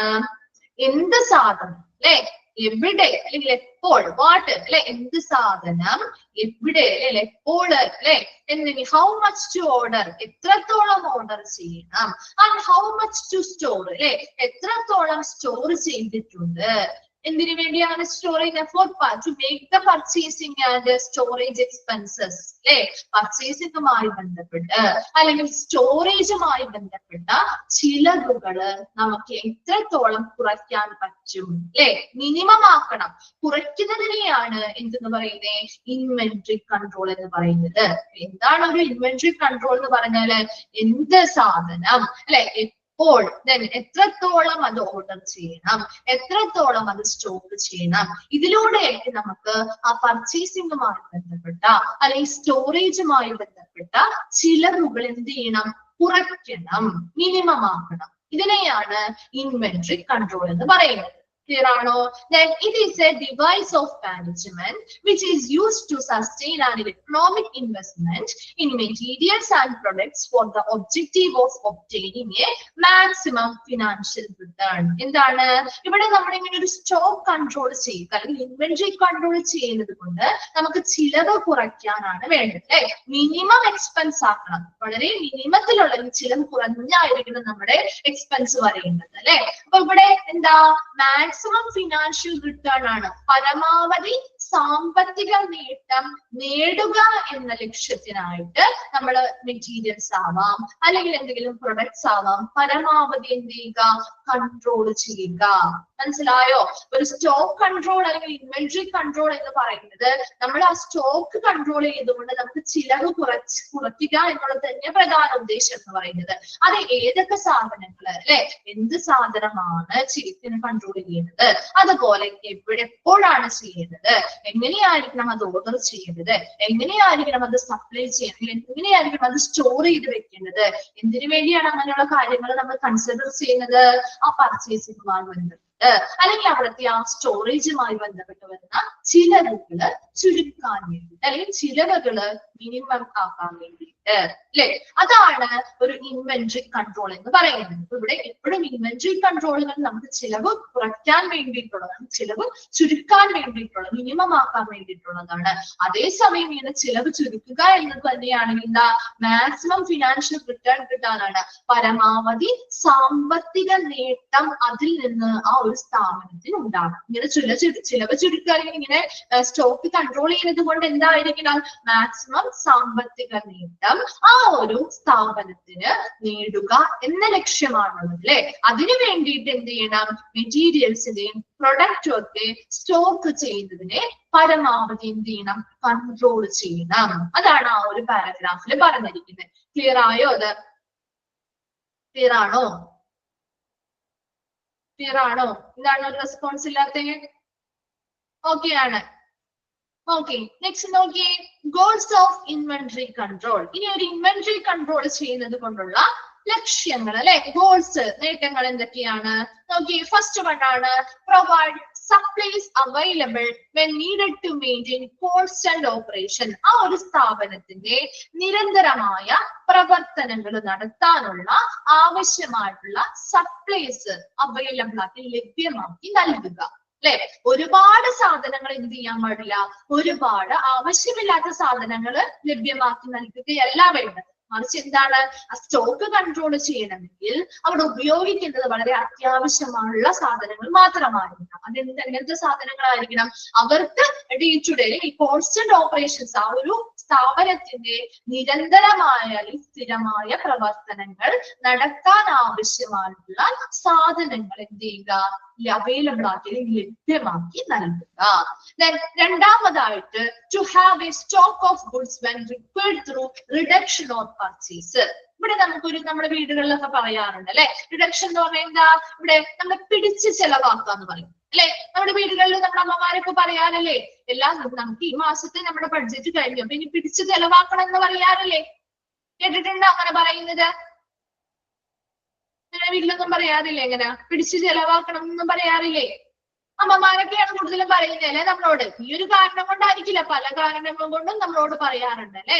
അപ്പൊ അങ്ങനെയുള്ളത് അതാണ് ഒരു inventory control എന്ന് പറയുമ്പോൾ അങ്ങനെ പിടിച്ച് ചെലവാക്കുക, അതാണ് റിഡക്ഷൻ എന്നുള്ളത് ഉദ്ദേശിക്കുന്നത്. ഈ പറയുന്ന സാധനങ്ങളൊക്കെ ഒരുപാട് അല്ലെ കുറച്ച് നമുക്ക് എന്താണ് ഒരു സ്റ്റോക്ക് കുറച്ചുകൊണ്ട് നമുക്ക് പിടിച്ച് ചെലവാക്കി അല്ലെങ്കിൽ എന്താണ് കുറച്ച് സ്റ്റോക്ക് മാത്രം പർച്ചേസ് ചെയ്തുകൊണ്ട് നമുക്ക് അവിടുത്തെ ഒരു നല്ല സ്റ്റോക്ക് ലെവൽ നിലനിർത്താൻ സാധിക്കണം. നമ്മൾ ഒരുപാട് ആവശ്യമില്ലാതെ ഉപയോഗിക്കുകയൊന്നും ചെയ്യാതെ അത് നിയന്ത്രിച്ച് വളരെ പിടിച്ചല്ലെങ്കിൽ ചുരുക്കി ഉപയോഗിക്കുന്നത് വഴി നമുക്ക് നല്ലൊരു സ്റ്റോക്ക് ലെവല് അവിടെ നിലനിർത്താൻ പറ്റും. അതാണ് ഇവിടെ പറയുന്നത്. Then മൂന്നാമതായിട്ട് റിട്ടൈൻ ക്യാപിറ്റൽ ഇൻവെസ്റ്റ്മെന്റ് ഈ എന്താ മിനിമം ലെവൽ പോസിബിൾ. എന്താണ് ആ ഒരു ക്യാപിറ്റൽ ഇൻവെസ്റ്റ്മെന്റ് അല്ലെ, മൂലധനം അല്ലെ, സാധ്യമായ ഏറ്റവും കുറഞ്ഞ തരത്തിലുള്ള മൂലധന നിക്ഷേപം എന്ത് ചെയ്യുക, നിലനിർത്തുക. ഒരു ക്യാപിറ്റൽ ഇൻവെസ്റ്റ്മെന്റ് എന്ന് പറയുമ്പോൾ ഒരുപാട് നമുക്ക് ചിലവാകുന്നുണ്ട് അല്ലെ, ചിലവാകുന്ന എക്സ്പെൻസ് കൂടുതലല്ലേ. ആ ഒരു എക്സ്പെൻസിൽ മാക്സിമം നമ്മുടെ ആ ഒരു ക്യാപിറ്റൽ ഇൻവെസ്റ്റ്മെന്റിനെ കുറയ്ക്കുന്ന രീതിയിലുള്ള കാര്യങ്ങളായിരിക്കണം ചെയ്യുക. നാലാമതായിട്ട് establish controls for the production and distribution of inventory. ആ ഒരു ഇൻവെന്ററി അല്ലെങ്കിൽ ഇങ്ങനെയുള്ള സ്റ്റോക്ക് നമ്മൾ സാധനങ്ങൾ പ്രൊഡ്യൂസ് ചെയ്യുമ്പോൾ, പ്രൊഡക്ഷൻ നടത്തുമ്പോൾ, അത് ഡിസ്ട്രിബ്യൂഷൻ നടത്തുമ്പോൾ ഉള്ള എല്ലാ കാര്യങ്ങളും കൃത്യമായിട്ട് നിയന്ത്രണങ്ങൾ സ്ഥാപിക്കുക. ഈ പറയുന്ന 4 കാര്യങ്ങളും ഒരു ഇൻവെന്ററി കൺട്രോളിന്റെ ഗോളുകളാണ്. ഈ ഇൻവെന്ററി കൺട്രോൾ എന്ന് പറഞ്ഞാൽ എന്താ, നമ്മൾ അവിടുത്തെ ചിലവ് ചുരുക്കി നമ്മൾ എന്ത് ചെയ്യുന്നു, മാക്സിമം ഒരു ഫിനാൻഷ്യൽ റിട്ടേൺ അല്ലെങ്കിൽ മാക്സിമം എന്തായാലും പരമാവധി സാമ്പത്തിക നേട്ടം ആ ഒരു സ്ഥാപനത്തിന് ഉണ്ടാക്കി നൽകുക എന്നുള്ളതാണ് അല്ലെ. അപ്പൊ ഇവിടെ എപ്പോഴും ഓരോ സാധനങ്ങളും അവരുടെ ഡേ ടു ഡേ പ്രവർത്തനങ്ങളിൽ അവരുടെ നിരന്തരമായ പ്രവർത്തനങ്ങൾക്ക് ആവശ്യമായി വരുന്ന സാധനങ്ങൾ എന്ത് ചെയ്യുക, അവർക്ക് ആവശ്യമായി വരുന്ന അളവിൽ മാത്രം എന്ത് ചെയ്യണം, അവർക്ക് അവൈലബിൾ ആക്കി നൽകുക അല്ലെങ്കിൽ പ്രൊവൈഡ് ചെയ്യുക. രണ്ടാമതായി പറഞ്ഞത് വളരെ ചിലവ് ചുരുക്കുന്ന രീതിയിൽ അല്ലെ, വളരെ ചുരുങ്ങ പിടിച്ച് ചിലവാക്കുക നമ്മൾ പറയും. അങ്ങനെ പിടിച്ച് ചിലവാക്കി വളരെ ചുരുക്കി ചിലവാക്കി നല്ലൊരു സ്റ്റോക്ക് ലെവൽ അവർ എപ്പോഴും നിലനിർത്തുക. ഒരുപാട് ചിലവാക്കി കഴിഞ്ഞാൽ പെട്ടെന്ന് ആ സ്റ്റോക്ക് തീർന്നു പോകും അല്ലെ. അപ്പൊ പിടിച്ച് ചുരുക്കി ചിലവാക്കി ആ സ്റ്റോക്ക് ലെവല് നല്ല രീതിയിൽ അവിടെ നിലനിർത്താൻ സാധിക്കും, ഇങ്ങനെ കൺട്രോൾ ചെയ്യുന്നത് കൊണ്ട്. മൂന്നാമത്തെ കാര്യം ഒരു ക്യാപിറ്റൽ എക്യുപ്മെന്റ് അല്ലെങ്കിൽ എന്താണ് മൂലധന നിക്ഷേപത്തിന്റെ ആ ഒരു ഇൻവെസ്റ്റ്മെന്റിന്റെ ആ ഒരു പരിധിയിൽ കൂടുതൽ അത് എന്ത് ചെയ്യുക, മിനിമം ആക്കണം. അത് നമ്മൾ ഒരുപാട് ഇൻവെസ്റ്റ് ചെയ്ത് അവിടെ നമുക്ക് ചിലവ് വർദ്ധിപ്പിക്കുകയല്ല ചെയ്യുന്നത്, ആ ഒരു ക്യാപിറ്റൽ ഇൻവെസ്റ്റ്മെന്റിനെ മിനിമം ആക്കാനുള്ള വഴികള് നിലനിർത്താനായിട്ട് നമുക്ക് സാധിക്കുന്നു. നാലാമതായിട്ട് പറയുന്നത് ഈ ഒരു ഇൻവെന്ററിയുമായി ബന്ധപ്പെട്ട് അല്ലെങ്കിൽ ഈ വിവര പട്ടികകളുമായി ബന്ധപ്പെട്ട് ഈ പറയുന്ന സാധനങ്ങൾ അല്ലെ, ചരക്ക് സേവനങ്ങൾ ഇങ്ങനെയുള്ള സാധനങ്ങൾ നമ്മൾ പർച്ചേസ് ചെയ്യുന്നതുമായി ബന്ധപ്പെട്ട് അത് ഡിസ്ട്രിബ്യൂഷൻ വിതരണം നടത്തുന്നതുമായി ബന്ധപ്പെട്ട എല്ലാ കാര്യങ്ങളും കൃത്യമായ നിയന്ത്രണങ്ങൾ സ്ഥാപിക്കുക. ക്ലിയർ ആണോ? ആ 4 പോയിന്റ്സും ക്ലിയർ ആയോ?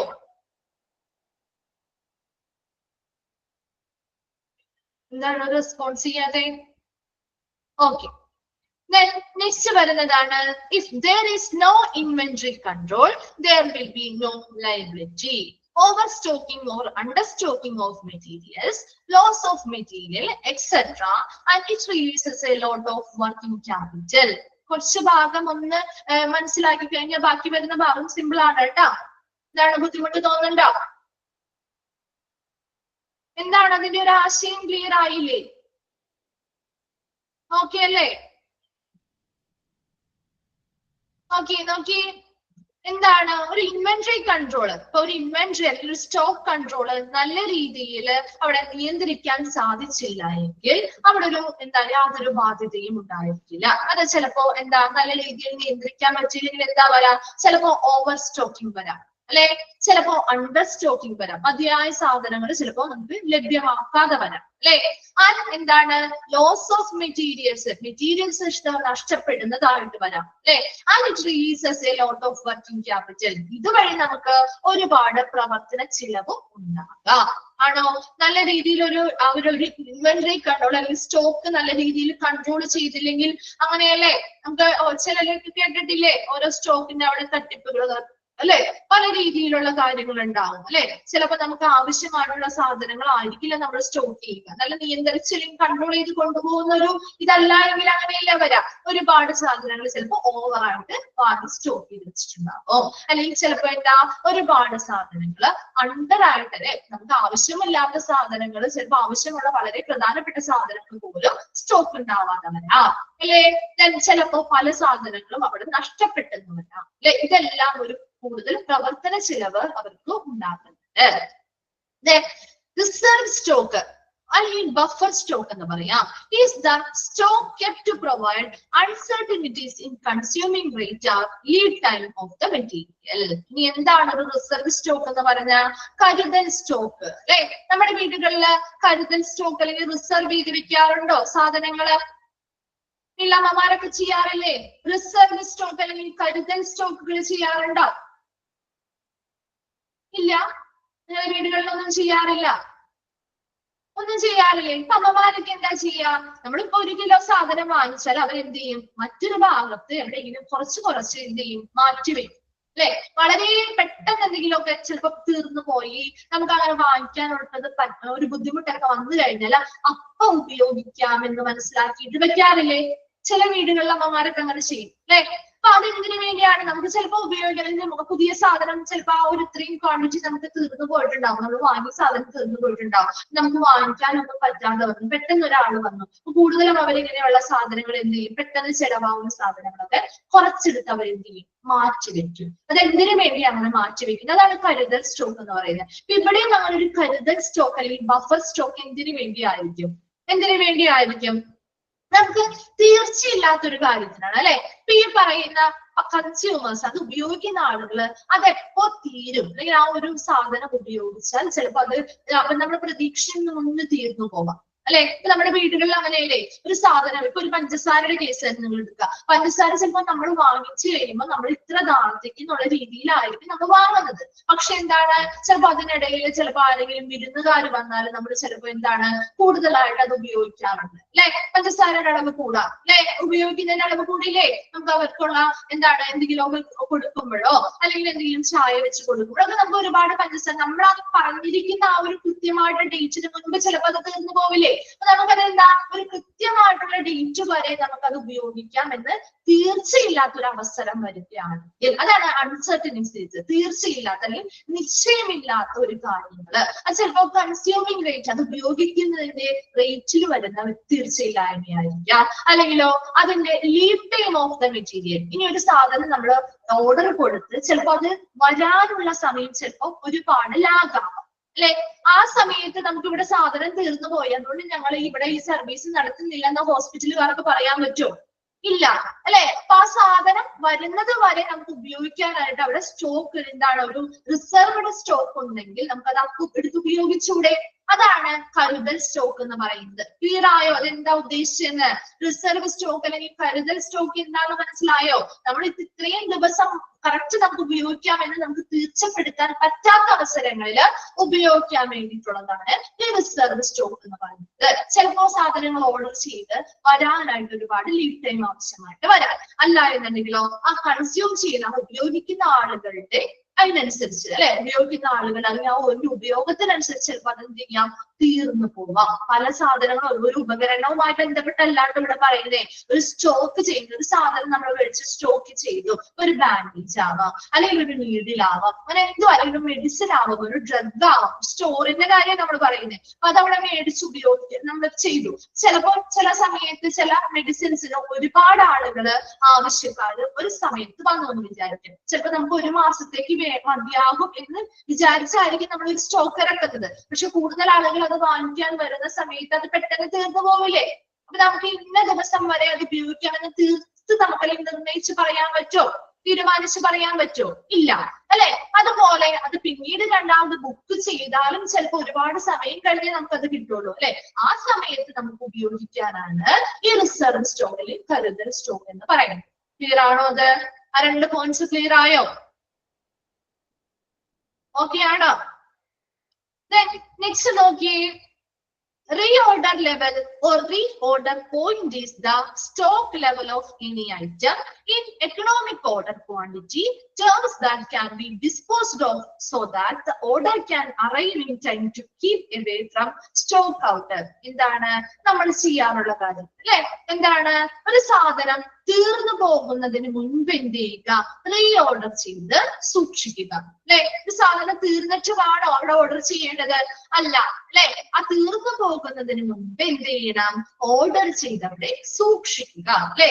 ആ ഒരു സ്റ്റോക്ക് തീരുന്നതിന് മുൻപ് അല്ലെങ്കിൽ ആ ഒരു സ്റ്റോക്ക് ഔട്ട് ആവുന്നതിന് മുൻപ് തന്നെ എന്ത് ചെയ്യുക, ആ ഒരു ഓർഡർ എന്ത് ചെയ്യുക, arrive in time to keep away from stock out. അല്ലെ സ്റ്റോക്ക് ഔട്ട് ആവുന്നത് വരാതിരിക്കാൻ വേണ്ടി ആ തീരുന്നതിന് മുൻപ് തന്നെ എന്ത് ചെയ്യാം, ഓർഡർ ചെയ്ത് റീ ഓർഡർ ചെയ്ത് ആ സാധനം അവിടെ വരുത്തിച്ച് സ്റ്റോക്ക് ചെയ്ത് വെക്കുക. അതാണ് ആ ഒരു സെന്റൻസിൽ പറയുന്ന കാര്യം കേട്ടോ. നിങ്ങൾ അത് ആ ഒരു ഫുൾ സെന്റൻസ് വൈസ് ആയിട്ട് നിങ്ങൾ നോക്കണ്ട, നിങ്ങൾ ജസ്റ്റ് ഒരു മനസ്സിലാക്കി വെച്ചാൽ മതി എന്താണ് അവിടെ ഉദ്ദേശിക്കുന്നത്. ചിലപ്പോൾ ചിലർക്ക് അത് വായിച്ചു നോക്കുമ്പോൾ കുറച്ച് ബുദ്ധിമുട്ടായിരിക്കും അതൊന്ന് കണക്ട് ചെയ്യാനായിട്ട്. എന്താണ് പറഞ്ഞതെന്ന് മനസ്സിലായോ? ആ ഒരു പാരഗ്രാഫില് എന്താണ് പറഞ്ഞതെന്ന് മനസ്സിലായോ? റിപ്പീറ്റ് ചെയ്ത് പറയണോ? അത് ക്ലിയർ അല്ലേ? ഒന്നുകൂടി പറയണം. ഓക്കെ, നോക്കി എന്താണ് നല്ലൊരു ഇൻവെന്ററി കൺട്രോൾ. നമ്മൾ ആ ഒരു സ്റ്റോക്ക് ചെയ്യുന്ന കാര്യം നല്ല നിയന്ത്രണം അവിടെ ഇല്ല എങ്കിൽ എന്തൊക്കെ സംഭവിക്കാം? ചിലപ്പോ ഓവർ സ്റ്റോക്കിംഗ് വരാം അല്ലെ, ഒരുപാട് സാധനങ്ങൾ കൂടുതൽ സ്റ്റോക്ക് ചെയ്ത് വെക്കാം അല്ലെ. ചിലപ്പോ ആവശ്യമായിട്ടുള്ള സാധനങ്ങള് സ്റ്റോക്ക് ചെയ്യാതെയും വരാം അല്ലെ. അതുപോലെ തന്നെ ഒരുപാട് സാധനങ്ങൾ ചിലപ്പോ അവിടെ നഷ്ടപ്പെടാം അല്ലെ. അതുപോലെ ഇങ്ങനെയുള്ള കാര്യങ്ങളൊക്കെ വഴി നമുക്ക് നല്ലൊരു പ്രവർത്തന ചിലവ് അവിടെ വരുന്നുണ്ട്. നോക്കി, ഇങ്ങനെ ഒരു ഇൻവെന്ററി കൺട്രോൾ ഇല്ലാത്തൊരവസരത്തിലാണ് നമ്മൾ പറയുന്നത്. ഒരു കൺട്രോൾ അല്ലെങ്കിൽ നിയന്ത്രണം ഇല്ലാത്തത് കൊണ്ട് വരുന്ന കാര്യങ്ങളാണ്. അതുപോലെ തന്നെ ഇപ്പൊ ഒരു അൺസർട്ടനിറ്റി അല്ലെങ്കിൽ നമുക്ക് ചില കാര്യങ്ങൾ തീർച്ചപ്പെടുത്തി ഇത്ര ദിവസം അത് ഉപയോഗിക്കാം എന്ന് നമുക്ക് ചില സാധനങ്ങൾ പറയാൻ പറ്റില്ല. അത് അവരുടെ കൺസ്യൂമേഴ്സിന്റെ ആ സാധനത്തിന്റെ ഉപയോഗത്തിനനുസരിച്ച് ചിലപ്പോൾ പെട്ടെന്ന് തീർന്നു പോവാം. അല്ലെങ്കിൽ അത് ഓർഡർ ചെയ്തിട്ട് വരാനായിട്ട് ഒരുപാട് ദിവസം ലീഡ് ടൈം ഡ്യൂറേഷൻ എടുക്കുന്നത് കൊണ്ടാവാം. അങ്ങനെയുള്ള തീർച്ചയില്ലാത്ത നിശ്ചയമില്ലാത്ത അങ്ങനെയുള്ള സിറ്റുവേഷൻസിൽ നമുക്ക് ഉപയോഗിക്കാനായിട്ട് ഒരു റിസർവ് സ്റ്റോക്ക് അല്ലെങ്കിൽ കരുതൽ സ്റ്റോക്ക് ഉണ്ടായിരിക്കണം. Clear ആണോ? Then എന്താണ് reorder level or reorder point is the stock level of any item in economic order quantity terms that can be disposed of so that the order can arrive in time to keep away from the stock out. അവിടെ ഇത്രയും നിങ്ങൾ മനസ്സിലാക്കിയാൽ മതി. എന്താണ് നമ്മൾ ആ ഒരു order stock തീർന്നു പോകുന്നതിന് മുൻപ് നമ്മൾ എന്ത് ചെയ്യാം, റീഓർഡർ ചെയ്ത് സൂക്ഷിക്കണം. ഒരു കാരണവശാലും ആ സ്റ്റോക്ക് ലെവൽ തീർന്നു പോവാനായിട്ട് പാടില്ല. ആ സ്റ്റോക്ക് ഔട്ട് ആവുന്നതിന് മുൻപ് തന്നെ കൃത്യമായി എന്തൊക്കെ സാധനങ്ങളാണ് വേണ്ടത് അത് റീഓർഡർ ചെയ്ത് സ്റ്റോക്ക് അവിടെ നിലനിർത്തുക. ക്ലിയർ ആണോ? ഒരു പാരഗ്രാഫ് ക്ലിയർ ആണോ? ഓക്കെ, നെക്സ്റ്റ് വരുന്നതാണ് kinds of order that is placed. നോക്കി, കൈൻഡ്സ് ഏത് തരത്തിലുള്ള ഓർഡറുകളാണ് നമുക്ക് പ്ലേസ് ചെയ്യാൻ പറ്റുന്നത്? 3 ടൈപ്പാണ് പറയുന്നത്. ഫസ്റ്റ് വണ്ണാണ് സൈക്ലിക്കൽ. ഇവിടെ തിരുത്തി ഓർഡർ സിസ്റ്റം എന്നാണ് കേട്ടോ. സൈക്ലിക്കൽ ഓർഡർ സിസ്റ്റം കേട്ടോ. ഓർഡർ സിസ്റ്റം എന്താണ് നോക്കിയേ, this system is the fixed interval order of the periodic review system. ഇവിടെ എന്താ ഇതൊരു എന്താണ് വ്യത്യാസം? നമുക്ക് ആവശ്യമായി വരുന്നതിനനുസരിച്ച് അല്ലെ, നമുക്ക് ആവശ്യമായി വരുന്നതിനനുസരിച്ച് ഒരു ഫിക്സഡ് ഇന്റർവെല്ലില് നമുക്ക് എന്ത് ചെയ്യാൻ പറ്റും, ഓർഡർ കൊടുക്കാൻ പറ്റും. അതാണ് സൈക്ലിക്കൽ ഓർഡർ സിസ്റ്റം എന്ന് പറയുന്നത്. This system is the fixed interval order of the periodic review system. ആനുകാലികമായി നമുക്ക് ആവശ്യമായി വരുന്നതിനനുസരിച്ച് നമുക്ക് എന്ത് ചെയ്യാം, ഇടവേളകളിൽ അല്ലെ, ഫിക്സഡ് ആയിട്ടുള്ള ഇടവേളകളിൽ നമുക്ക് സാധനങ്ങൾ ഓർഡർ ചെയ്ത് വരുത്താവുന്നതാണ്. ക്ലിയർ ആയോ? അത് സൈക്ലിക്കൽ ഓർഡർ സിസ്റ്റം ക്ലിയർ ആയോ? ആ ഒരു ഹോസ്പിറ്റലിൽ എന്തൊക്കെ സാധനങ്ങളാണോ ആവശ്യമായി വരുന്നത് ആ ആവശ്യമായി വരുന്നതിനനുസരിച്ച് നമുക്ക് ആനുകാലികമായിട്ട് ഒരു ഫിക്സഡ് ഇന്റർവെൽ കൊടുത്തിട്ട് അല്ലെ, ഒരു ഫിക്സഡ് ആയിട്ടുള്ള ഇടവേളകളില് നമുക്ക് ഓർഡർ ചെയ്ത് സാധനങ്ങൾ വരുത്താവുന്നതാണ്. അതാണ് സൈക്ലിക്കൽ ഓർഡർ സിസ്റ്റം. ക്ലിയർ ആണോ? First point cyclical order system clear ആണോ? ഓക്കെ, നെക്സ്റ്റ് വൺ ആണ് ഫിക്സഡ് ക്വാണ്ടിറ്റി സിസ്റ്റം. എന്താണ് ഇവിടെ ഫിക്സഡ് ക്വാണ്ടിറ്റി ആണ് പറയുന്നത്. The system is based on ordering fixed quantities at different intervals. ഇവിടെ ആ ആവശ്യപ്രകാരം നമുക്കിപ്പോ ആദ്യത്തേതിൽ നമുക്ക് എന്താ, ഒരു സാധനത്തിന് ഇത്ര ക്വാണ്ടിറ്റി ഫിക്സഡ് ആയിട്ട് നമ്മൾ പറയുന്നില്ല അല്ലെ. ഓരോ സമയം ഓരോ സാധനത്തിന്റെയും ക്വാണ്ടിറ്റിയിൽ വ്യത്യാസം ഉണ്ടാവില്ലേ? നമുക്ക് ഓരോ സമയത്ത് ചിലപ്പോ നമ്മൾ ഒരുപാട് ഉപയോഗിക്കുമ്പോൾ ചിലപ്പോൾ അത് കൂടുതൽ നമുക്ക് എന്ത് ചെയ്യണം, സ്റ്റോക്ക് ചെയ്യേണ്ടതായിട്ട് വരും, അല്ലെങ്കിൽ ഓർഡർ ചെയ്ത് വരുത്തേണ്ടതായിട്ട് വരാം. ചില സമയത്ത് അടുത്ത പ്രാവശ്യം ചിലപ്പോൾ അത് അധികം ഉപയോഗിച്ചിട്ടുണ്ടാവില്ല. അപ്പൊ നമുക്ക് ആദ്യം പറഞ്ഞ അത്രയും ക്വാണ്ടിറ്റി ചിലപ്പോൾ വേണ്ടി വരില്ല അല്ലെ. നമ്മുടെ വീടുകളിലെ പലചരക്ക് സാധനങ്ങൾ വാങ്ങിക്കുമ്പോൾ അങ്ങനെയല്ലേ, ചില സാധനങ്ങൾ നമുക്ക് വേഗം തീർന്നു പോകും. അപ്പൊ നമ്മൾ എന്ത് ചെയ്യും, അടുത്ത പ്രാവശ്യം അത് കൂടുതൽ വാങ്ങും. അപ്പൊ ചില വാങ്ങാത്തതുണ്ടെങ്കിലോ അത് നമ്മൾ കുറവായിരിക്കും വാങ്ങാം അല്ലെ? അടുത്ത പ്രാവശ്യം ചിലപ്പോൾ അത് ചിലവാവാത്തത് കുറവല്ലേ വാങ്ങാം. അപ്പൊ അവിടെ ഒരു എന്താ ഫിക്സഡ് ആയിട്ടുള്ള ഒരു അളവില്ല അല്ലെ? സാധനങ്ങൾ നമ്മുടെ ആവശ്യങ്ങളനുസരിച്ച് തീരുന്നതിനനുസരിച്ച് നമ്മൾ എന്ത് ചെയ്യുന്നു? കൃത്യമായി ഇന്റർവെല്ലുകളിൽ പോയി വാങ്ങും. അതല്ലേ നമ്മൾ ചെയ്യുന്നത്? സൈക്ലിക്കൽ ഓർഡർ സിസ്റ്റം എന്ന് പറഞ്ഞാൽ അതാണ്.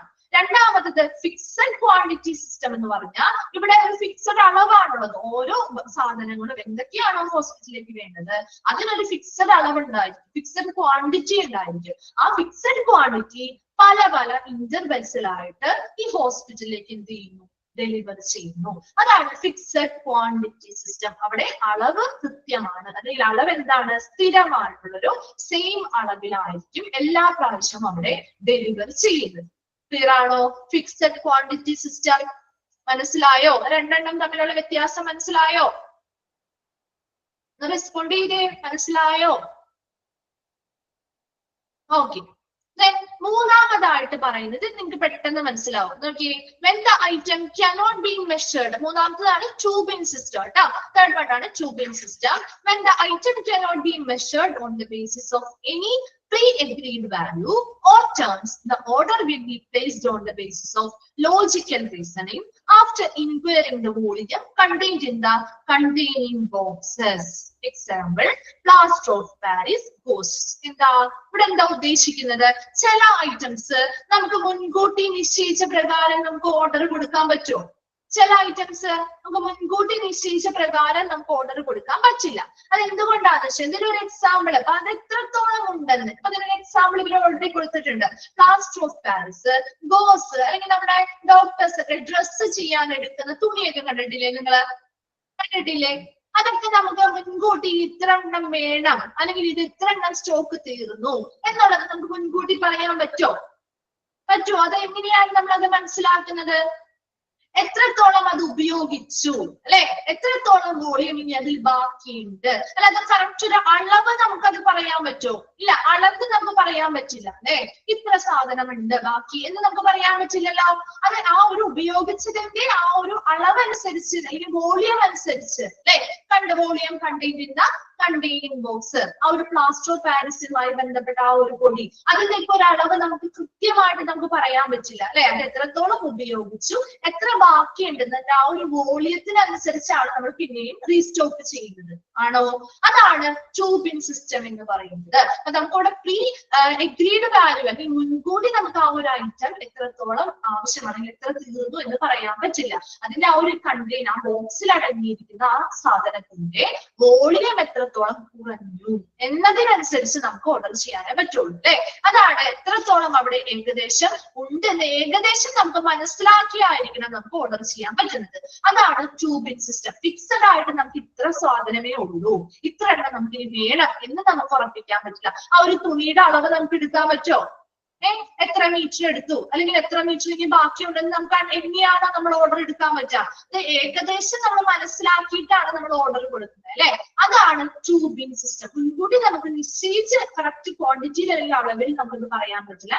ഏകദേശം അതിൽ എത്ര വോളിയം ഇനി ബാക്കിയുണ്ട്, എത്രത്തോളം ചിലവാക്കിയിട്ടുണ്ട് എന്നതിനനുസരിച്ച് ഏകദേശം മനസ്സിലാക്കിയാണ് നമ്മളത് ഓർഡർ ചെയ്യുന്നത്. അതാണ് ട്യൂബിംഗ് സിസ്റ്റം എന്ന് പറയുന്നത്. ക്ലിയർ ആണോ? ആ മൂന്നെണ്ണം ക്ലിയർ ആയോ? ക്ലിയർ ആണോ? റെസ്പോണ്ട് ചെയ്തേ. ക്ലിയർ ആണോ?